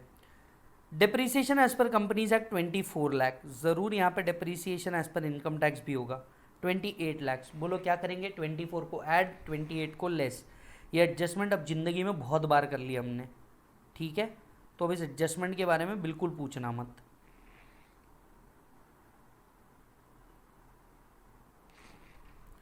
Interest amounting to 60,000 for short payment of advance tax 234B relating to assessment. Wait a minute, क्या ये अलाउड है? Answer is no. Interest under 234B का जो इंटरेस्ट है ये अलाउड नहीं है. 60,000 एड बैक हो जाएंगे. कॉन्ट्रावेंशन ऑफ लॉ के पेमेंट है ये. Interest and borrowing cost 950 and 7 lakh though not meeting the criteria for recognition as a component of cost including in opening and closing inventory respectively. ठीक है sir, क्या करना होगा इसका, इसको पेंडिंग रखो, आगे देखेंगे. ये इन्वेंट्री से रिलेटेड है, पेंडिंग रखो, सिर्फ आगे देखेंगे इसको. Expenditure of 41,000 paid in cash comprising 22,000 directly paid to producer of dairy farming allowed. 19,000 towards printing and stationery. Only 19,000 will be disallowed. 19,000 cash payment. Done. Okay. 350 paid to contractor for carrying out repair work at a factory premises.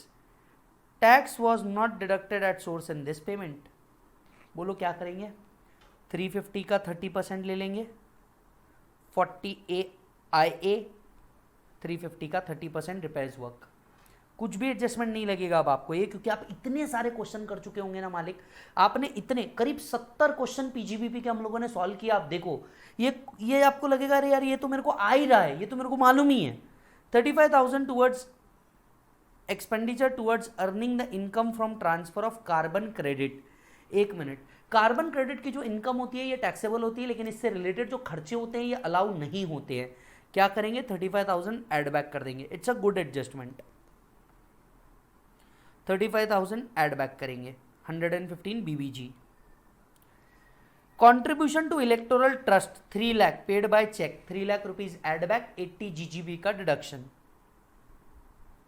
3 lakh rupees added back. एक deduction का working note बनेगा क्योंकि हम total income बना रहे हैं 3 lakh rupees. इसमें political party का भी है इसलिए अमाउंट ज़्यादा होगी जो आगे आपको दिखेगी. Expenditure toward advertisement in a political party 40,000 add back, 40,000 का 80 GGB के अंदर में डिडक्शन. सेम एडजस्टमेंट, इसीलिए 3 लाख प्लस 40,000 बना यहाँ पे. इसीलिए यहाँ पे 3 लाख प्लस 40,000 बना.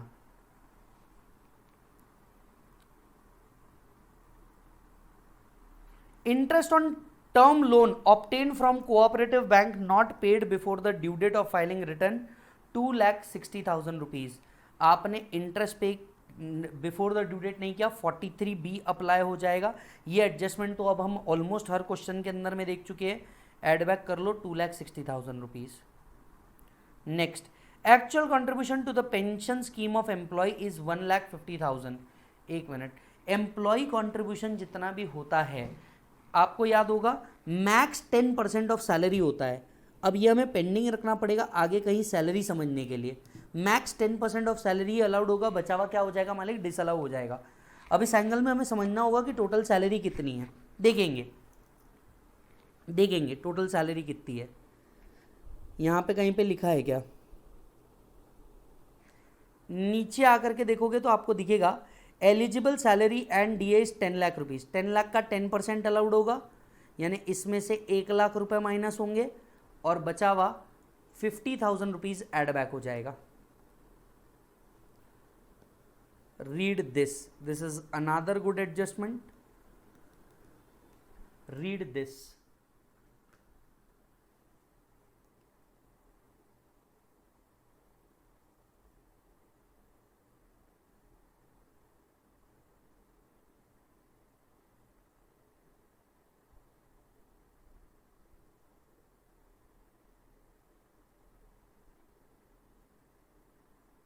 देन सर चलो जी, unrealised rent 380 pertaining to the financial year 17, 18, 18, 19 recovered during the year.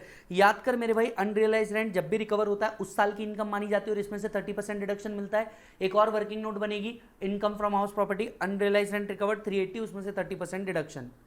ये 380 30% डिडक्शन, ये आ गया income from house property. Game over. Dividend from a specified foreign company including expenditure 20,000 incurred on earning such dividend 1,60,000। एक minute भाई साहब, आपकी dividend income है 1,60,000। सबसे पहली बात तो अदर सोर्सेज के अंदर में हम इसको डालेंगे। पीजीवीपी में से अनरियलाइज रेंट और डिविडेंड इनकम दोनों माइनस करेंगे। ये 380 यहाँ से माइनस, लेस वाले आइटम डिविडेंड इनकम यहाँ से minus. Income from other sources के अंदर में आप डिविडेंड इनकम लोगे 160। हालांकि no deduction is allowed from this thing. ये अदर सोर्सेज का एक और वर्किंग नोट बनेगा। 3 वर्किंग नोट बन गए, पीजीबीपी, एचपी और अदर सोर्सेस, प्लस एक और वर्किंग नोट डिडक्शन का भी बन गया होगा।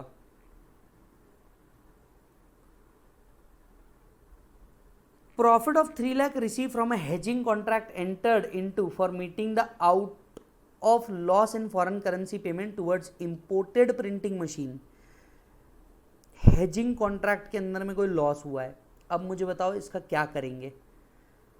लॉजिकली सोच करके देखना आप सर। हेजिंग कॉन्ट्रैक्ट का जो लॉस है ये आईसीडीएस के हिसाब से आता है, और हेजिंग कॉन्ट्रैक्ट का कोई प्रॉफिट भी है तो ये आईसीडीएस के हिसाब से आता है। अब यहाँ पे प्रॉफिट हुआ है तो ये हेजिंग कॉन्ट्रैक्ट के ऊपर प्रॉफिट है जिसे बिजनेस इनकम माना जाता है। इसमें कुछ करने की जरूरत नहीं है, नील।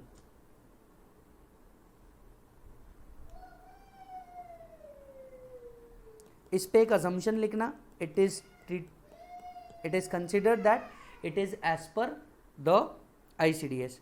Interest from bank on FD net of TDS 10%। ये नेट ऑफ टीडीएस है, इसको ग्रॉस अप करना पड़ेगा और इसे इधर से पहले माइनस करना पड़ेगा। 135 यहाँ से माइनस करो, ये देखो इंटरेस्ट ऑन एफडी पूरा 150 अदर सोर्सेज में ऐड करना पड़ेगा और यहाँ से 135 लेस करना पड़ेगा पीजीबीपी में से, और अदर सोर्सेज में पूरा ग्रॉस इनकम हमें क्या करना होगा, ऐड करना होगा। ग्रॉस कैसे करेंगे, amount receive divided by 100 minus TDS rate. depreciation considered, expenditure pertaining to the previous financial year allowed on due basis but paid in the current year is 35,000। एक minute, आपको अगर ड्यू बेसिस पे वो allow हो गए थे तो actual payment basis पे उसका फिर से कोई डिडक्शन मिलने वाला नहीं है। Audit fees of previous year 75,000, TDS deducted but not paid, however it is paid on 31/12/2020। 31/12/2020 को पे किया होगा तो भाई साहब अलाउ हो गया होगा। ये जो ऑडिट फीस है इसका जो 30% है आप वो अब माइनस करोगे क्योंकि उस टाइम उसका डिडक्शन नहीं मिला होगा। तो ऑडिट फीस का 30% जो विदाउट टीडीएस पेमेंट हुआ होगा उस साल का, इस साल एक्चुअली पे हुआ तो 30% इस साल डिडक्शन मिलेगा, तो आप ये माइनस कर दोगे। Income from transfer of carbon credit 4 lakh net before tax. Carbon credits का जो इनकम है इसको 4 लाख कंसिडर किया है, ठीक है। टैक्स लाइबिलिटी निकालते वक्त इसको अलग से कंसिडर किया जा सकता है, अदरवाइज तो बिल्कुल कंसिडर करने की जरूरत नहीं है। यस, ड्यू बेसिस पे आपको अलाउ अगर नहीं हुआ था तो एक्चुअल बेसिस पे आप उसको ऐड बैक कर सकते हो इफ़ एनी रिक्वायर्ड। यहाँ पे आपका सारे हेड को निल करके टोटल इनकम बन जाएगा 55,64,000 रुपीज़। 55,64,000 रुपीज़। एक बार इस प्रॉब्लम को चेक कर लीजिए। चलो मालिक, डन हो गया है। क्वेश्चन नंबर 71 के ऊपर आ जाते हैं। आज तो बिल्कुल टारगेट लेकर के चलते हैं कि बॉस खत्म ही कर देंगे इसको। SG securities private limited, question को इंपॉर्टेंट मार्क कीजिए। आईसीडीएस का as well as accounting standard 13 का जबरदस्त क्वेश्चन है, नवंबर 2018 के अंदर में पूछा था। आईसीडी इंपॉर्टेंट मार्क करना मालिक, आईसीडीएस प्लस एएस 13 के ऊपर बेस्ड है। याद होगा तो जब हम लोगों ने आईसीडीएस पढ़ा था तो हम लोगों ने देखा था कि बॉस इस सिक्योरिटीज का वैल्यूएशन किस तरह से किया जाता है, स्क्रिप्ट वाइज या टोटल वाइज उसके ऊपर बेस्ड है। SG Security Private Limited engaged in the business of trading in shares and securities. The details of the shares held by it as stock and trade are given as under. Cost per share NRV is given. Company value its year-end stock and trade according to the AS 13. Determine the amount of adjustment if any required to be made in income for the assessment year. Yes or no? अच्छा जी, आपको अगर याद हो तो हम लोग क्या recognise करते हैं AS 13 के हिसाब से कॉस्ट और NRV whichever is lower. So shares held as stock and trade are accounted and disclosed in financial statement as per accounting standard number 13. Current investments are carried in financial statement at lower of cost or fair market value determined on individual investment basis. हर एक के बीच में individual. So was cost और NRV पहले case में आपको आ जाएगा मालिक 50.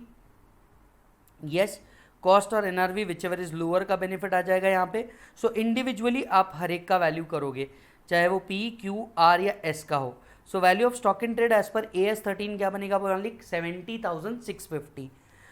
दूसरे केस में कॉस्ट और एनआरवी 32 के हिसाब से बनेगा 32 इंटू 200, ये 32 इंटू 200 6,400।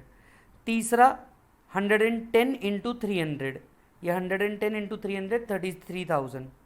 एंड चौथा 25 के हिसाब से 25 into 250, 25 into 250 6250। As per 145A of the income tax act requires securities held as stock in trade to be valued at actual cost initially recognised और NRV at the end whichever is lower. तो हम क्या करेंगे, दोनों का total करेंगे और जो लोअर रहेगा 75,750 आ जाएगा। अब AS के हिसाब से 70,650 आया, इंड AS एंड 145A के हिसाब से 75,750 आया। SG is required to value its share held as stock in trade as 75,750 as per 145A of the income tax act purpose and accordingly its income would be increased by 5,100 rupees. Check कर लीजिए मालिक।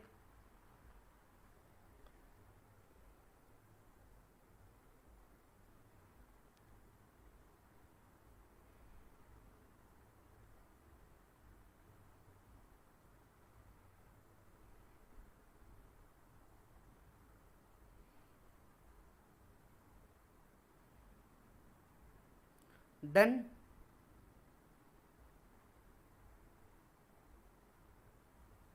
चलो जी, next part पे आते हैं। Question number 72 के ऊपर आते हैं। Question number 72 is another good question, computation के बेसिस के ऊपर है। अच्छा क्वेश्चन है, आपको लगेगा ये बड़ा क्वेश्चन है, पर टेक्निकली ये बड़ा नहीं है। हाँ, इसमें अंदर में कॉन्सेप्ट्स बहुत सारे कवर किए गए हैं। मई 2019 का क्वेश्चन है मालिक, मई 2019 का क्वेश्चन है ओल्ड सिलेबस का। मई 2019 का ओल्ड सिलेबस का क्वेश्चन है, आओ जरा देखते हैं। On 1/4/2020, Binu Limited of Delhi, a domestic company engaged in the business of manufacturing of metro rail seats, converted into LLP. ओ भाई साहब, conversion into LLP का क्वेश्चन है. Fulfilling all the condition of 4713B, some of the relevant information is given as under. VRS expenditure incurred by the company during the previous year is 20 lakh. The company was allowed a deduction of 4 lakh each year from the previous year 1819 and 1920 under 35 DDA. ठीक है. फिर और भी कुछ बातें लिखी है. 150 equity shares in Tokyo Limited, an Indian company listed in BSE, acquired 1900 per share. On converter, this share became the property of Soumya LLP. ठीक है. Besides other assets transferred to Soumya Limited, to Soumya LLP by Binu Limited, it also transferred 2 factory building. On 1/4/2020, the Soumya LLP lease out 1 factory building along with the plant and machinery at a consolidated lease rent 50,000 per month. During the previous year, Soumya LLP earned a profit of 25,40,000 after debit and credit of following item. ठीक है. Problem की शुरुआत आपने यहां से करनी चाहिए. दो it is a conversion of company into LLP, right. आपकी शुरुआत प्रॉब्लम की यहां होनी चाहिए और एक एक आइटम को हम क्या करते जाएंगे, एडजस्ट करते जाएंगे. सो अगर मैं पीजीबीपी की बात करूं, पीजीबीपी वर्किंग नोट नंबर 1 से स्टार्ट होगा 25,40,000 रुपीज. प्राइमरीली अगर कोई क्वेश्चन को देखेगा तो वो डर जाएगा. बिल्कुल सही कह रहा हूं. प्राइमरीली अगर कोई क्वेश्चन को देखेगा डर जाएगा. और ये क्वेश्चन मेरे हिसाब से क्वेश्चन पेपर में करीब 2.5 पेज पे आया होगा. 2.5 पेज, क्योंकि अगर मैं A4 का पेज यूज कर रहा हूं और मेरे को ही अगर 2 पेज लग रहे हैं उस चीज के लिए, तो मेरे को लगता है क्वेश्चन पेपर ये 2.5 पेज का रहा होगा और बच्चा यही परेशान हो गया होगा कि यार ये कितना बड़ा क्वेश्चन दे दिया इंस्टीट्यूट ने, इसमें करना क्या क्या है. बिल्कुल डरने की जरूरत नहीं. प्रॉब्लम की शुरुआत हम जैसे करते हैं बिल्कुल वैसे ही करेंगे. आप बिल्कुल टेंशन मत लो यार. देखो, तुमको इतना कोई हार्ड चीज नहीं पूछी जा रही है, सिर्फ तुमसे कॉन्सेप्ट क्लैरिटी बहुत अच्छे से करी जा रही है और वो कॉन्सेप्ट क्लैरिटी तुमसे एक्सपेक्टेड भी है. इस लेवल पे, फाइनल लेवल पे तुमसे कंसेप्ट क्लैरिटी एक्सपेक्टेड भी है, तो बस उतना ही करना है. टेंशन वाली बात नहीं है. करना क्या है, एट द एंड नीचे आओ. This sum is not included in profit. You are required to discuss the implication of such conversion and calculate the total income. यानी 2 चीजें आपको करनी है. एक, जो कन्वर्जन हुआ है उसके बारे में कुछ डिस्कशन करना और टोटल इनकम कंप्यूट करनी है. So let us first go for total income. यहां से प्रॉब्लम की शुरुआत कीजिए. ऊपर वाला पार्ट बिल्कुल छोड़ दीजिए, दिमाग से निकाल दीजिए. Binu Limited is the working partner of LLP.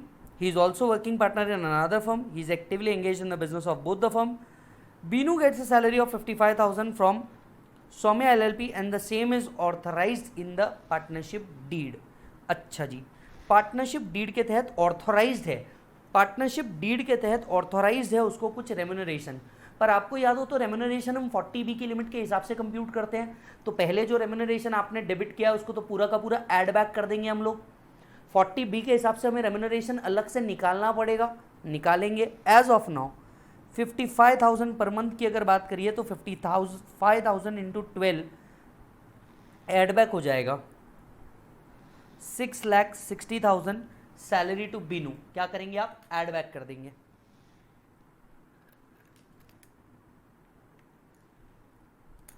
Done. Next, Ayushman, an employee, has been deputed to work in the client place in Mumbai for 3 months. LLP paid salary in cash for the month when he was in Mumbai amounting to 345 net of TDS. Since he did not have a bank account in Mumbai, this payment was included in the amount of salary debited to PNL. Mr. Ayushman is normally posted in Delhi being headquarter. याद होगा तो 40A3 read with rule 6DD में हम लोगों ने पढ़ा था. अगर कोई एम्प्लॉय टेम्परली किसी दूसरी जगह पे पोस्टेड है और इस टाइम पे उसको कोई कैश पेमेंट दिया है तो 40A3 की प्रोविजन अट्रैक्ट नहीं होती. जनरली वो दिल्ली के अंदर में डेप्यूटेड है, कुछ दिनों के लिए मुंबई गया है और उसका वहाँ पे बैंक अकाउंट भी नहीं है, हम लोगों ने उसको कैश पे कर दिया, बिल्कुल अलाउड है. नील, कोई एडजस्टमेंट नहीं होगी. रीड कीजिए rules.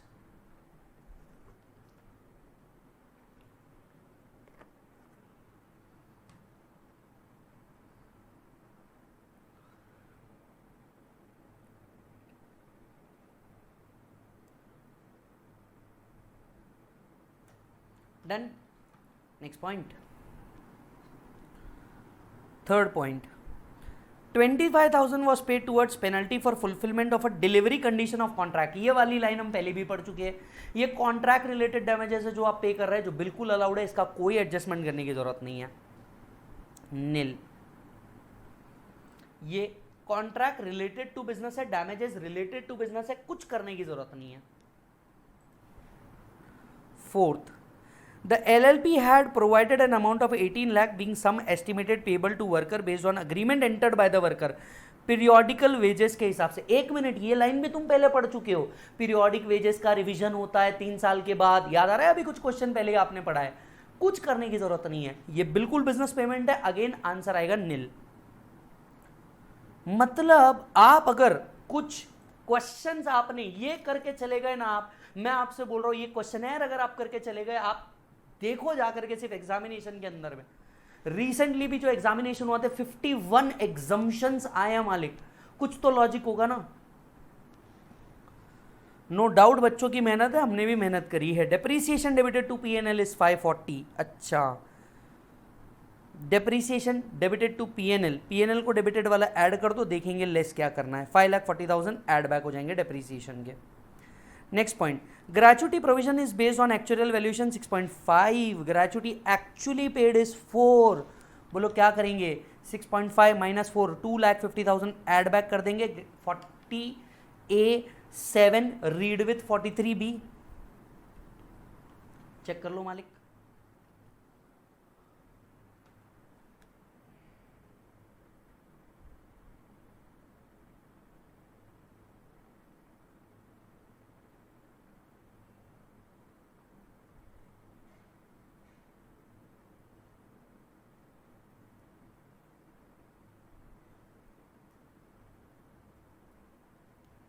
Done.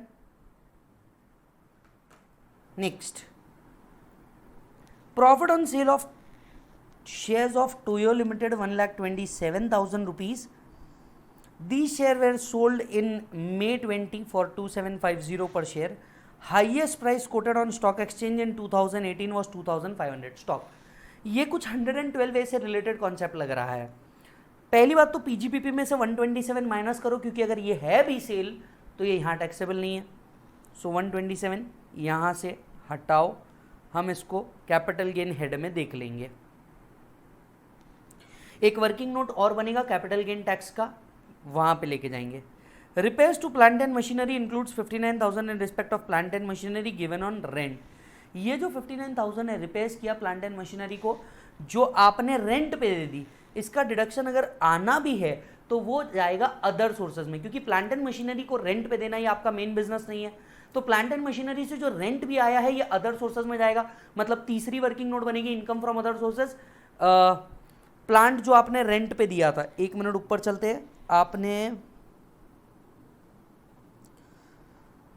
Factory building along with plant and machinery 50,000 per month rent पे दिया, तो ये पॉइंट बनेगा income from other sources, plant and machinery rent 50,000 into 12 I guess 6 lakh rupees.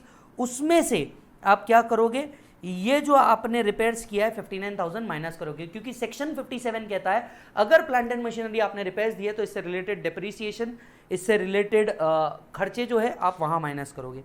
तो 59,000 पीजीबीपी में ऐड और इनकम फ्रॉम अदर सोर्सेज से less, यहां पे ऐड पीजीबीपी में, और आईएफओएस में जाना, लीज रेंट आएगा आपका 50,000 इंटू 12, इसमें से रिपेयर्स 59,000 माइनस कर देना। Getting it? Factory licence fees paid 15,000 for each factory building. अच्छा जी सर, ये जो लाइसेंस फीस आपने पेड की है ईच फैक्ट्री बिल्डिंग की, ये क्या होगा? ये जो लाइसेंस फीस है ये आपको एड बैक करनी होगी। क्या करनी होगी मालिक? एड बैक करनी होगी। इसके ऊपर कुछ मिलेगा तो वो होगा डेप्रीसिएशन, इसके ऊपर कुछ मिलेगा भी तो वो होगा डेप्रीसिएशन। सिमिलर काइंड का आइटम हम लोग ऑलरेडी देख चुके हैं। Legal fees include 26,000 paid to advocate for drafting registering the lease agreement.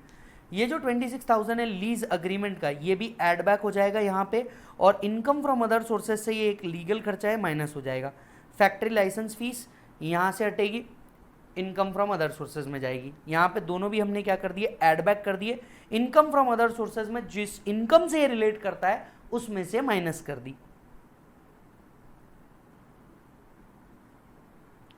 Additional information, under an agreement of डेप्ट restructuring bank has converted unpaid interest 9 lakh into a new loan account repayable in 3 equal installment. First installment was paid in March by debiting a new loan account. ये बात हम कई बार कर चुके हैं कि अगर आप अपना अनपेड लोन को कन्वर्ट करवा लेते हैं, इंस्टॉलमेंट्स में कन्वर्ट करवा लेते हैं, तो उसको क्या नहीं माना जाएगा, एक्चुअल पेमेंट नहीं माना जाएगा। जितना एक्चुअली पेड हुआ उसका ही डिडक्शन मिलेगा। 9 लाख को आपने कन्वर्ट कर दिया रिपेबल इन 3 इक्वल इंस्टॉलमेंट, जिसमें से एक इंस्टॉलमेंट आपने मार्च में पे कर दी है। Yes, so 9 lakh divided by 3 मतलब 3 लाख। एक्चुअली 3 लाख का आपको क्या मिलेगा, डिडक्शन मिलेगा। 3 लाख क्या करेंगे आप, माइनस करेंगे। सेम एडजस्टमेंट पिछले 4 प्रॉब्लम में हम लोगों ने करा हुआ है मालिक। सो 3 लाख आप क्या करोगे, माइनस कर दोगे।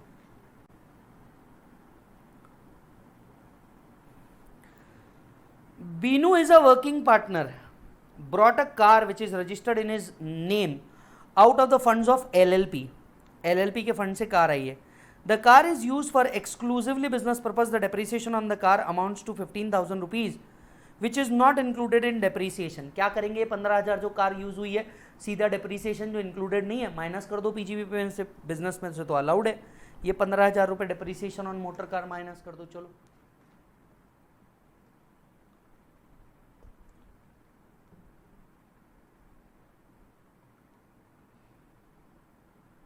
Done sir.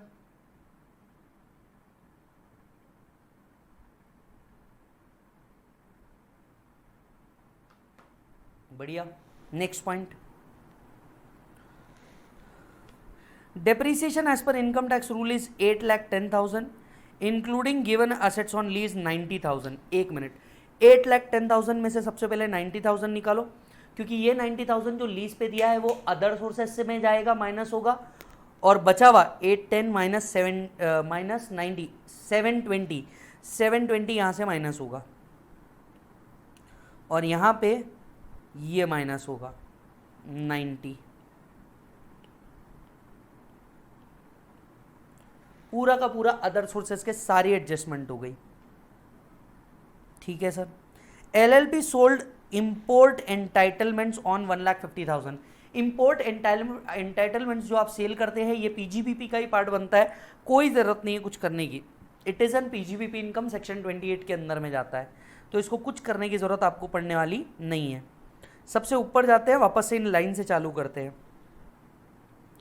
VRS का पेमेंट हुआ है 20 लाख का, इसमें के 2 इंस्टॉलमेंट आपको ऑलरेडी मिल चुके हैं, मतलब इस साल तीसरा इंस्टॉलमेंट मिल जाएगा 4 लाख रुपए, माइनस करेंगे पीजीबीपी कंप्यूट करते वक्त। लो साहब, अब 150 equity share of Toyo limited listed in Bombay stock exchange हमने एक्वायर किया था 2017 में, मतलब एक्विजिशन 2018 से पहले हुआ था। On conversion of this share became property of LLP। ठीक है, इस शेयर को यहां सेल किया, ये देखो यहां सेल किया है। कितने में सेल किया है, सबसे पहली बात 2018 से आपने पहले परचेज किया और बाद में रिकॉग्नाइज स्टॉक एक्सचेंज पे बेचा, 112A अप्लाई हो जाएगा। अब हम बनाएंगे एक वर्किंग नोट कैपिटल गेन का, उसमें सबसे पहले लिखेंगे फुल वैल्यू ऑफ कंसिडरेशन। कितने में बेचा, 2750। कितने शेयर्स थे, कितने शेयर्स थे चेक करो, 150 शेयर। तो 2750 into 150 will be full value of consideration. इसमें से कॉस्ट ऑफ एक्विजिशन माइनस होगा, 112A के हिसाब से इंडेक्सेशन नहीं मिलेगा। 112A के हिसाब से कॉस्ट क्या आती है बोलो जल्दी से, higher of cost of acquisition. कितने में एक्वायर किया था हमने, 1900, lower of sale consideration that is 2750 per share, या फिर fair market value as on 31/1 का फेयर मार्केट वैल्यू भी प्रॉब्लम में दिया है। बस put the value get the answer, इतना सिंपल है। मैं जानता हूं पीजीबीपी लेंदी है पर हार्ड नहीं है मेरे भाई। 2500 पर share, So 2,500 rupees being lower of this and being higher of this. So 2,500 into 150, 3,75,000, ये आप सॉरी 37,500 आपका लॉन्ग टर्म कैपिटल गेन आ गया, और इस तरह से आपकी टोटल इनकम आपके सामने आ गई। इस तरह से आपकी टोटल इनकम आपके सामने आ गई।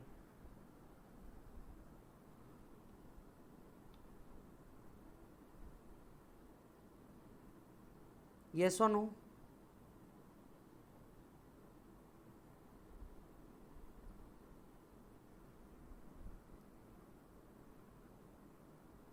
बहुत बढ़िया,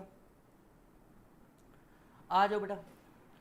question number 73, do it on your self.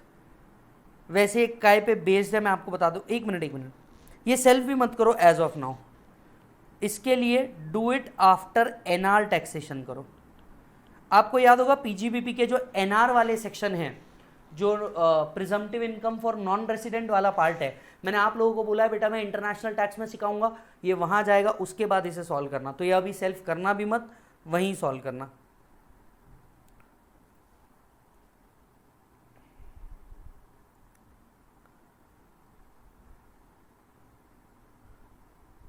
Done. 74, do it on yourself. ये केस लॉ बेस्ड क्वेश्चन है, ये केस लॉ बेस्ड क्वेश्चन है which is an easy one, आप इसको सेल्फ कर सकते हो। Come to question number 75 which is asked in May 2019। Sir May 2019 मतलब अभी वाले? हाँ सर, अभी रिसेंट वाले। करना क्या है हमें? assume the conditions are not fulfilled, ignore MAT and compute total income as well as tax payable। ये तो अब हमें आदत सी हो गई है, ठीक है। असेसी कौन है? मैन्युफैक्चर में एंगेज्ड है। एक क्वेश्चन तो बड़ा कॉमन है, मतलब आप देख सकते हो इतने सालों से पीजीबीपी के क्वेश्चन आ रहे हैं, आपको हर बार मैन्युफैक्चरिंग वाला डिटेल दिया जाता है, हर बार टोटल इनकम की बात होती है। Reported a net profit of 272 lakh as per the statement of profit and loss account. Company was subject to tax audit and the net profit is arrived at after debit and credit of following। सबसे पहले 272 से game चालू करते हैं, CES right, working note number 1 particulars rupees, उसके बाद में 272 से आपका गेम शुरुआत हुई। एक एक चीज़ों को आगे बढ़ाएंगे। Depreciation charge on the basis of companies, क्या करोगे? 32 को ऐड कर दो, नीचे कहीं जा करके ढूंढना डेप्रिसिएशन लिखा होगा, नहीं लिखा होगा तो कंप्यूट करने बोलेगा, ठीक है, कंप्यूट करना है। इतनी डिटेल्स यहाँ से जो दिख रही है उसके हिसाब से 32 क्या करोगे? ऐड बैक कर दोगे। Sundry creditor whose amount is 32 lakh was outstanding since long time has been settled for 26 lakh। 32 minus 26, 32 minus 26 based on the compromise settlement, the amount waived has been credited to P&L। if it is already credited to P&L, do I need to do anything? Answer is no, क्योंकि ये वैसे भी क्या है? Income ही है, ये वैसे भी क्या है? इनकम ही है, तो हमें कुछ करने की जरूरत पड़ने वाली नहीं है। Waiver of sundry creditor outstanding as per 41(1), 41(1) apply होगा, कुछ करने की जरूरत नहीं है, क्यों? क्योंकि ऑलरेडी क्रेडिटेड है। 41(1) के हिसाब से रेमिशन और सीजेशन इनकम माना जाता है, क्रेडिटर ने छोड़ दिया, हमारे लिए इनकम बन गई। Employers contribution to provident fund 3 lakh in the month of March 19 was deposited in July 21। एक मिनट, उस साल इसका डिडक्शन नहीं मिला होगा जिस साल 2019 में इसका डिडक्शन नहीं मिला होगा। इस साल एक्चुअली 3 लाख रुपीज हमने पे किए, डिपॉजिट किए, इसका डिडक्शन मिलेगा। 3 लाख रुपीज हमें क्या करने पड़ेंगे? जल्दी से बताओ, 3 लाख रुपीज हमें क्या करने पड़ेंगे? जल्दी से बताओ, जल्दी बताओ, जल्दी बताओ। माइनस करने पड़ेंगे, कंसिडर करना पड़ेगा हमें इसे, क्योंकि ये पहले खर्चा नहीं किया होगा, पहले इसका डिडक्शन नहीं मिला होगा।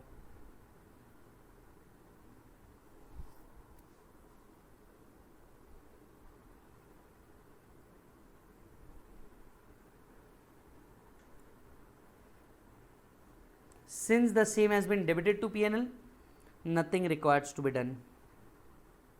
ये अलाउड हो जाएगा अब, और ये ऑलरेडी डेबिटेड है इसलिए कुछ करने की जरूरत नहीं पड़ेगी।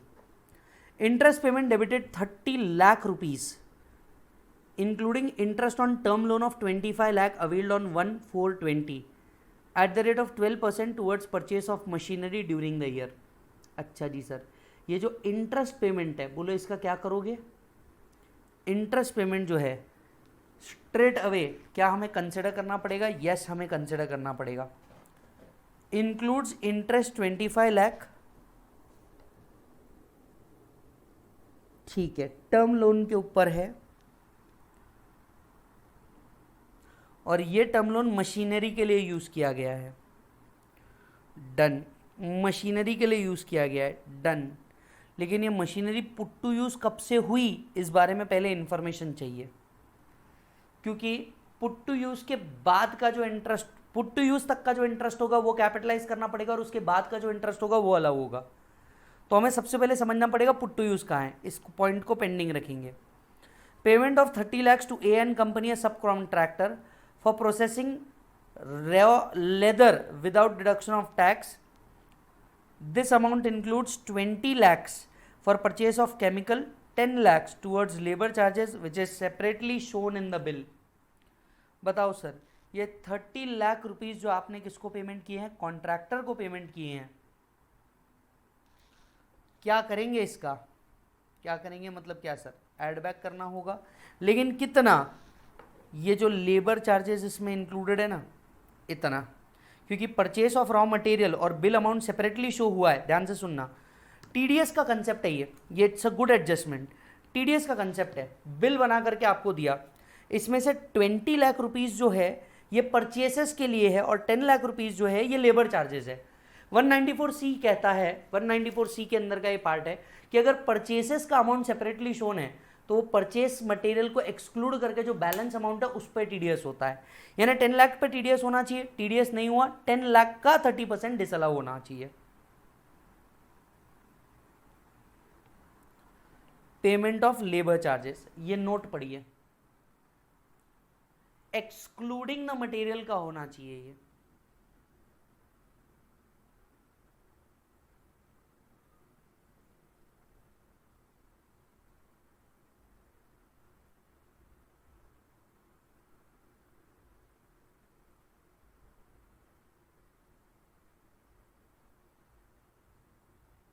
डन मालिक, ग्रेट। बढ़ते हैं आगे, कुछ एडिशनल इंफॉर्मेशन दी है। Company has not made provision of 12 lakh being fair estimation on amount payable towards revision of wages. बताओ sir, company has not made the provision, ये प्रोविजन उनने बनाई ही नहीं है। आपको क्या करना होगा? लेस करना होगा, क्योंकि ये फेयर एस्टिमेशन पे है और ये अलावेबल एज एक्सपेंडिचर है। सो 12 लाख रुपीज आप क्या करोगे बेटा? लेस करोगे। Provision for wages payable to worker, please read the note. ये वर्कर को जो आप पेमेंट करते हो ये रीजनेबल सर्टेनिटी है, आईसीडीएस भी कहता है अगर रीजनेबल सर्टेनिटी है कि पे होने ही वाला है तो आपको इसे रिकॉर्ड करना चाहिए।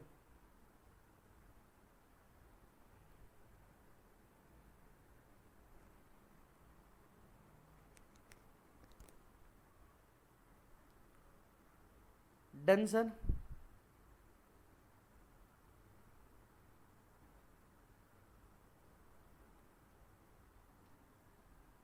बढ़िया, आगे बढ़ते हैं।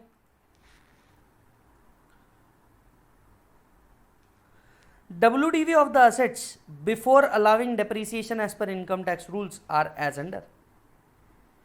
The above value has been duly recognized while providing depreciation in the books of accounts. क्या करेंगे सर आप?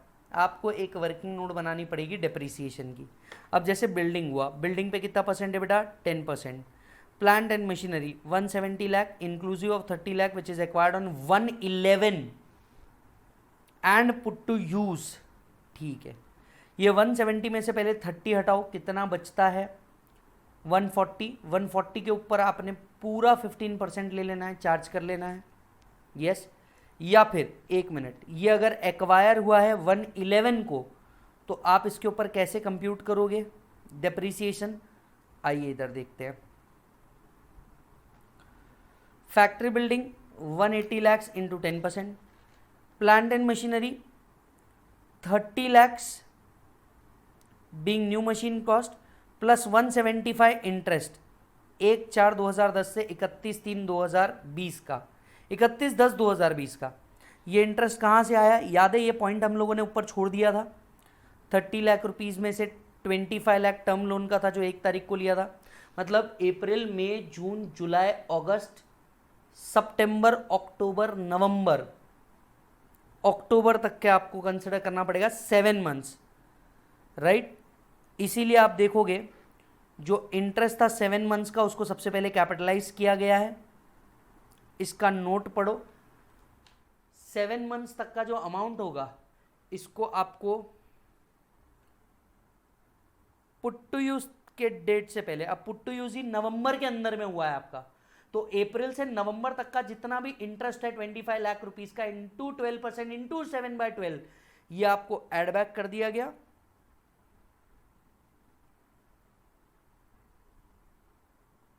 And then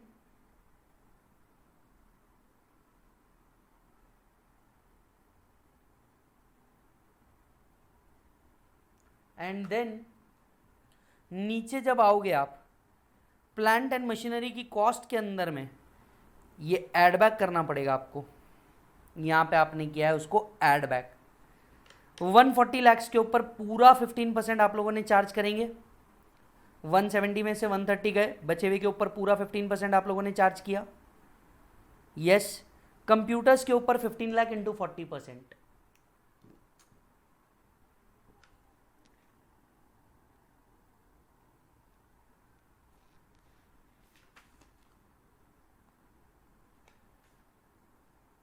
everybody done?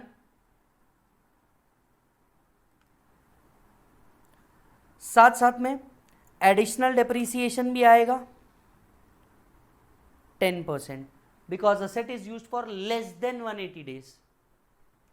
Asset is used for less than 180 days।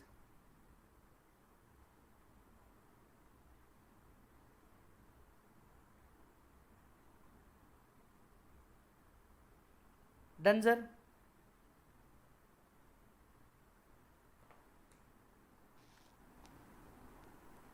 चलो जी ऊपर आओ। Third, during the year company has employed 24 additional employee. आपको याद है सेम एडजस्टमेंट इसके पहले भी आपने किया हुआ है, राइट? सेम एडजस्टमेंट किया, 24 employee. All these employee are contribute to RPF। 12 out of 24 employee have joined on 1/6, मतलब पहले तो 12, ठीक है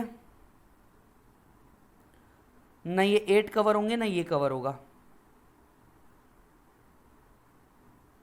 इसमें से 2 गए, बचे हुए 10। ये जो 10 एम्प्लॉय ज्वाइन हुए हैं 80 JJAA कवर होगा। ये 10 एम्प्लॉय की सैलरी कितनी है? 23,000 इंटू 30%। नीचे आओ, 80 JJAA दिखना ही चाहिए आपको।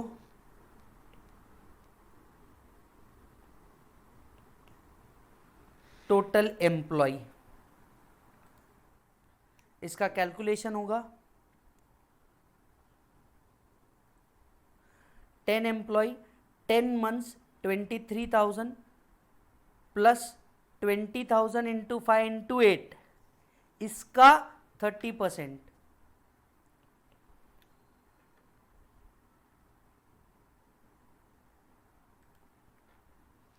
एक चीज आप जो भूल जाएंगे, फुटवेयर एंड लेदर इंडस्ट्री के अंदर में नंबर ऑफ डेज 240 की जगह 150 होता है, तो ये भी कंसिडर होगा। ये जो 8 एम्प्लॉय है ये भी कंसिडर होंगे। क्यों कंसिडर होंगे? क्योंकि फुटवेयर और लेदर के केस में 240 की जगह 150 नंबर ऑफ डेज था, तो ये भी कंसिडर होगा, ये भी कंसिडर होगा।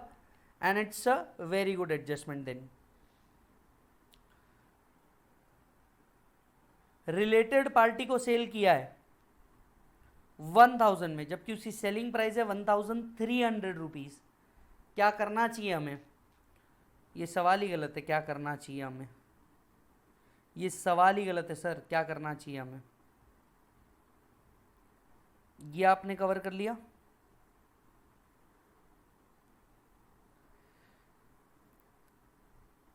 Sales of leather bag at a price lower than fair market value is attracted where the assessee makes payment to a related person and the payment is excessive and unreasonable. Further, the domestic transfer pricing is also not applicable.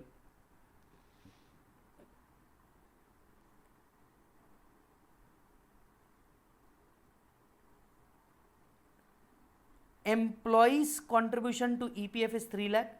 Recovered from their salaries for the month of March 19 and shown in the balance sheet under the head sundry creditors. कुछ करने की जरूरत नहीं है,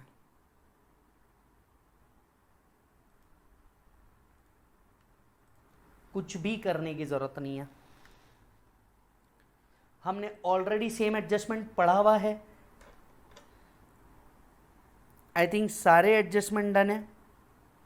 PGBP close होगा, दूसरा head close होगा, आपका ग्रॉस टोटल इनकम आएगा, इसमें से 80 जे ए का deduction and income outer being rounded off. इसके ऊपर टैक्स निकाला है विथ सरचार्ज।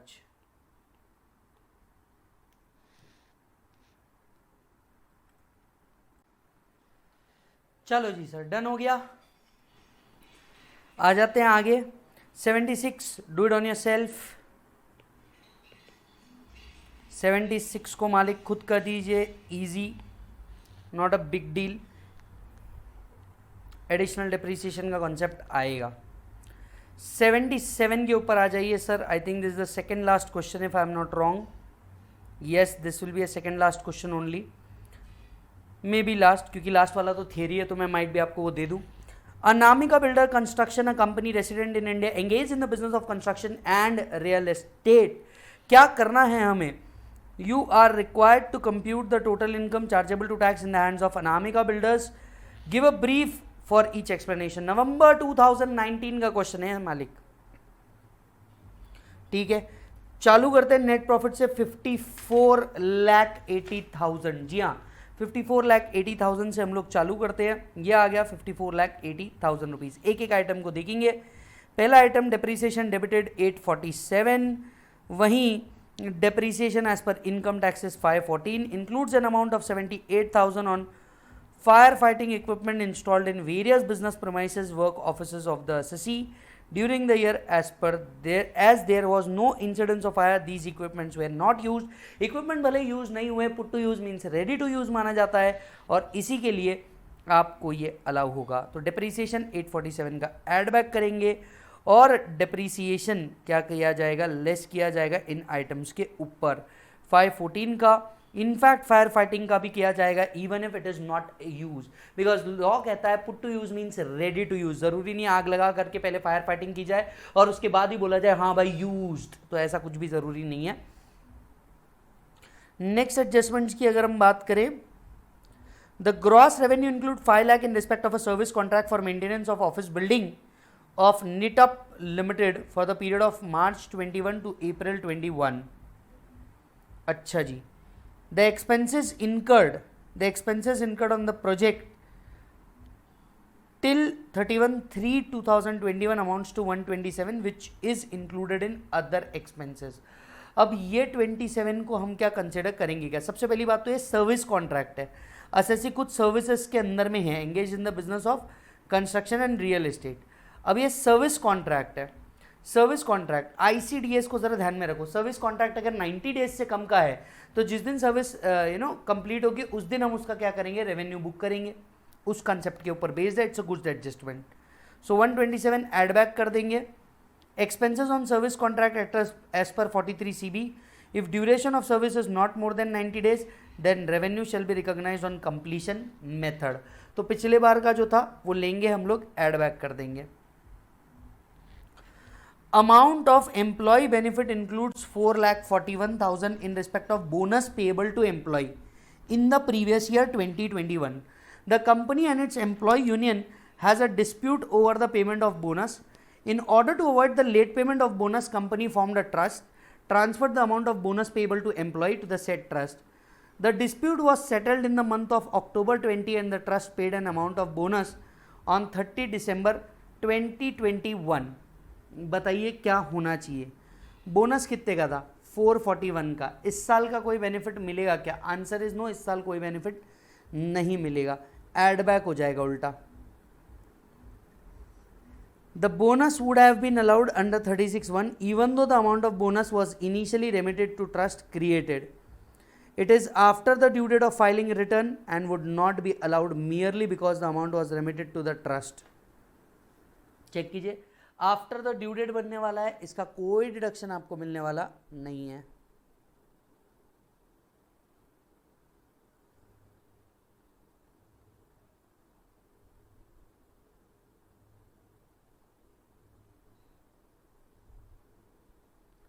डन बेटा. Okay, next point.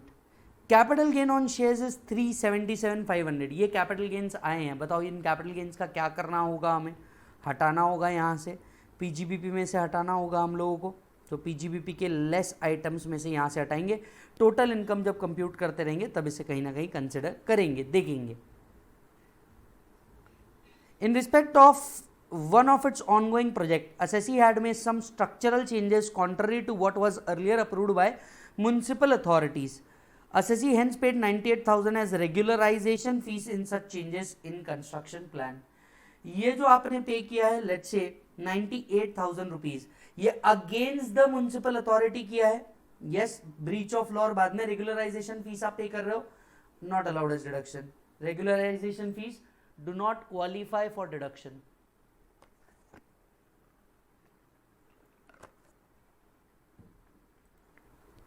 आपने पहले ही एज पर प्लान नहीं बनाया, नहीं मिलेगा डिडक्शन.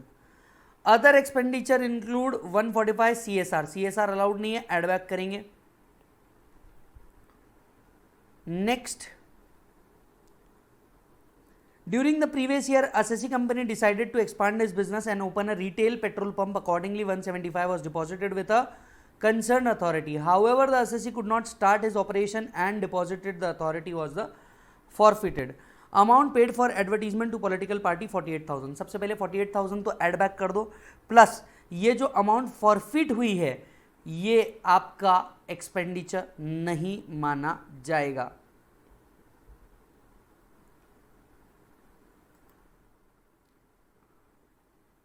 कैपिटल नेचर का हो गया, पूरा का पूरा डिसअलाउ हो जाएगा.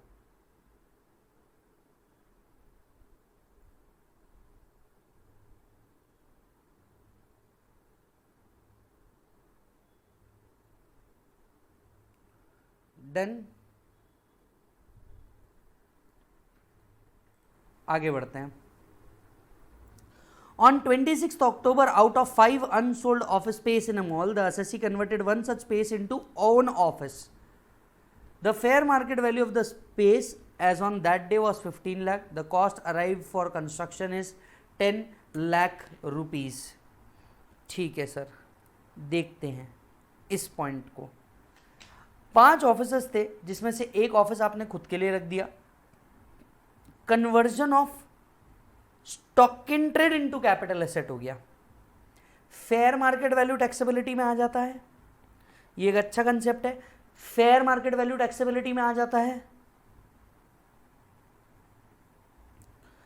Business profit arising from conversion of stock in trade into capital asset 15 lakh. Fair market value is taken.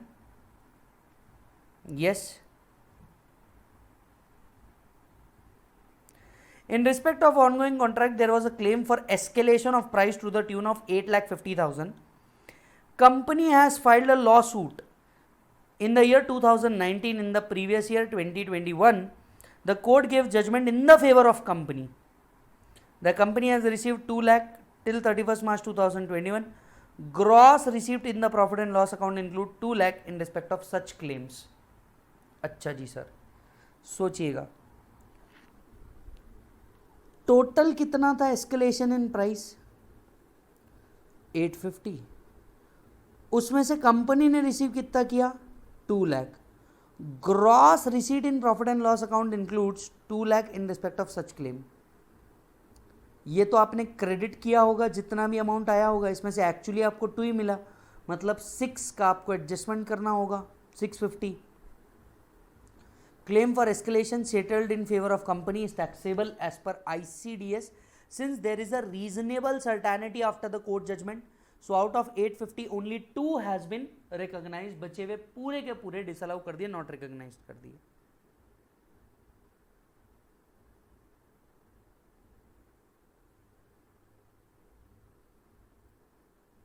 Done,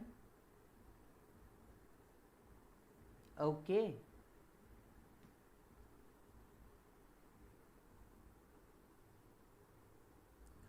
Assessee held 250 shares in Yara Limited. Why allotted bonus in the ratio of 1:1? Company sold all shares on 24th September for 2050. Company has acquired the original shares for 540 in 2016. The fair market value as on 31st January 2018 was 1980 per share. ठीक है, सबसे पहली बात आपने जो ये cell किया है इसको यहाँ से निकालना पड़ेगा। यस, यहाँ से आपने हटा दिया कैपिटल गेन को, इसको अपन नीचे आके कैपिटल गेन को सेपरेटली क्या करेंगे बेटा, कंप्यूट करेंगे। डन। आप देख सकते होंगे पीजीबीपी के सारे एडजस्टमेंट हो गए, राइट। ये 15 आपने ऐड कर दिए जिसमें से 5 आपने रिकॉग्नाइज कर दिए। अब कैपिटल गेन की बारी, कितने में सेल किया था, what was the sale value? Sale was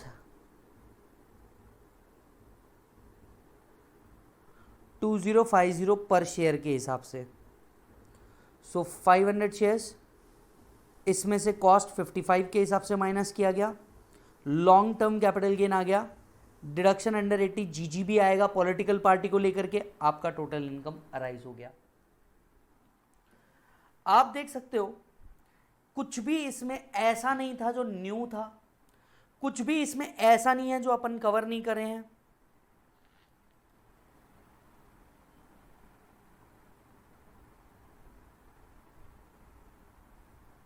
yes और नो?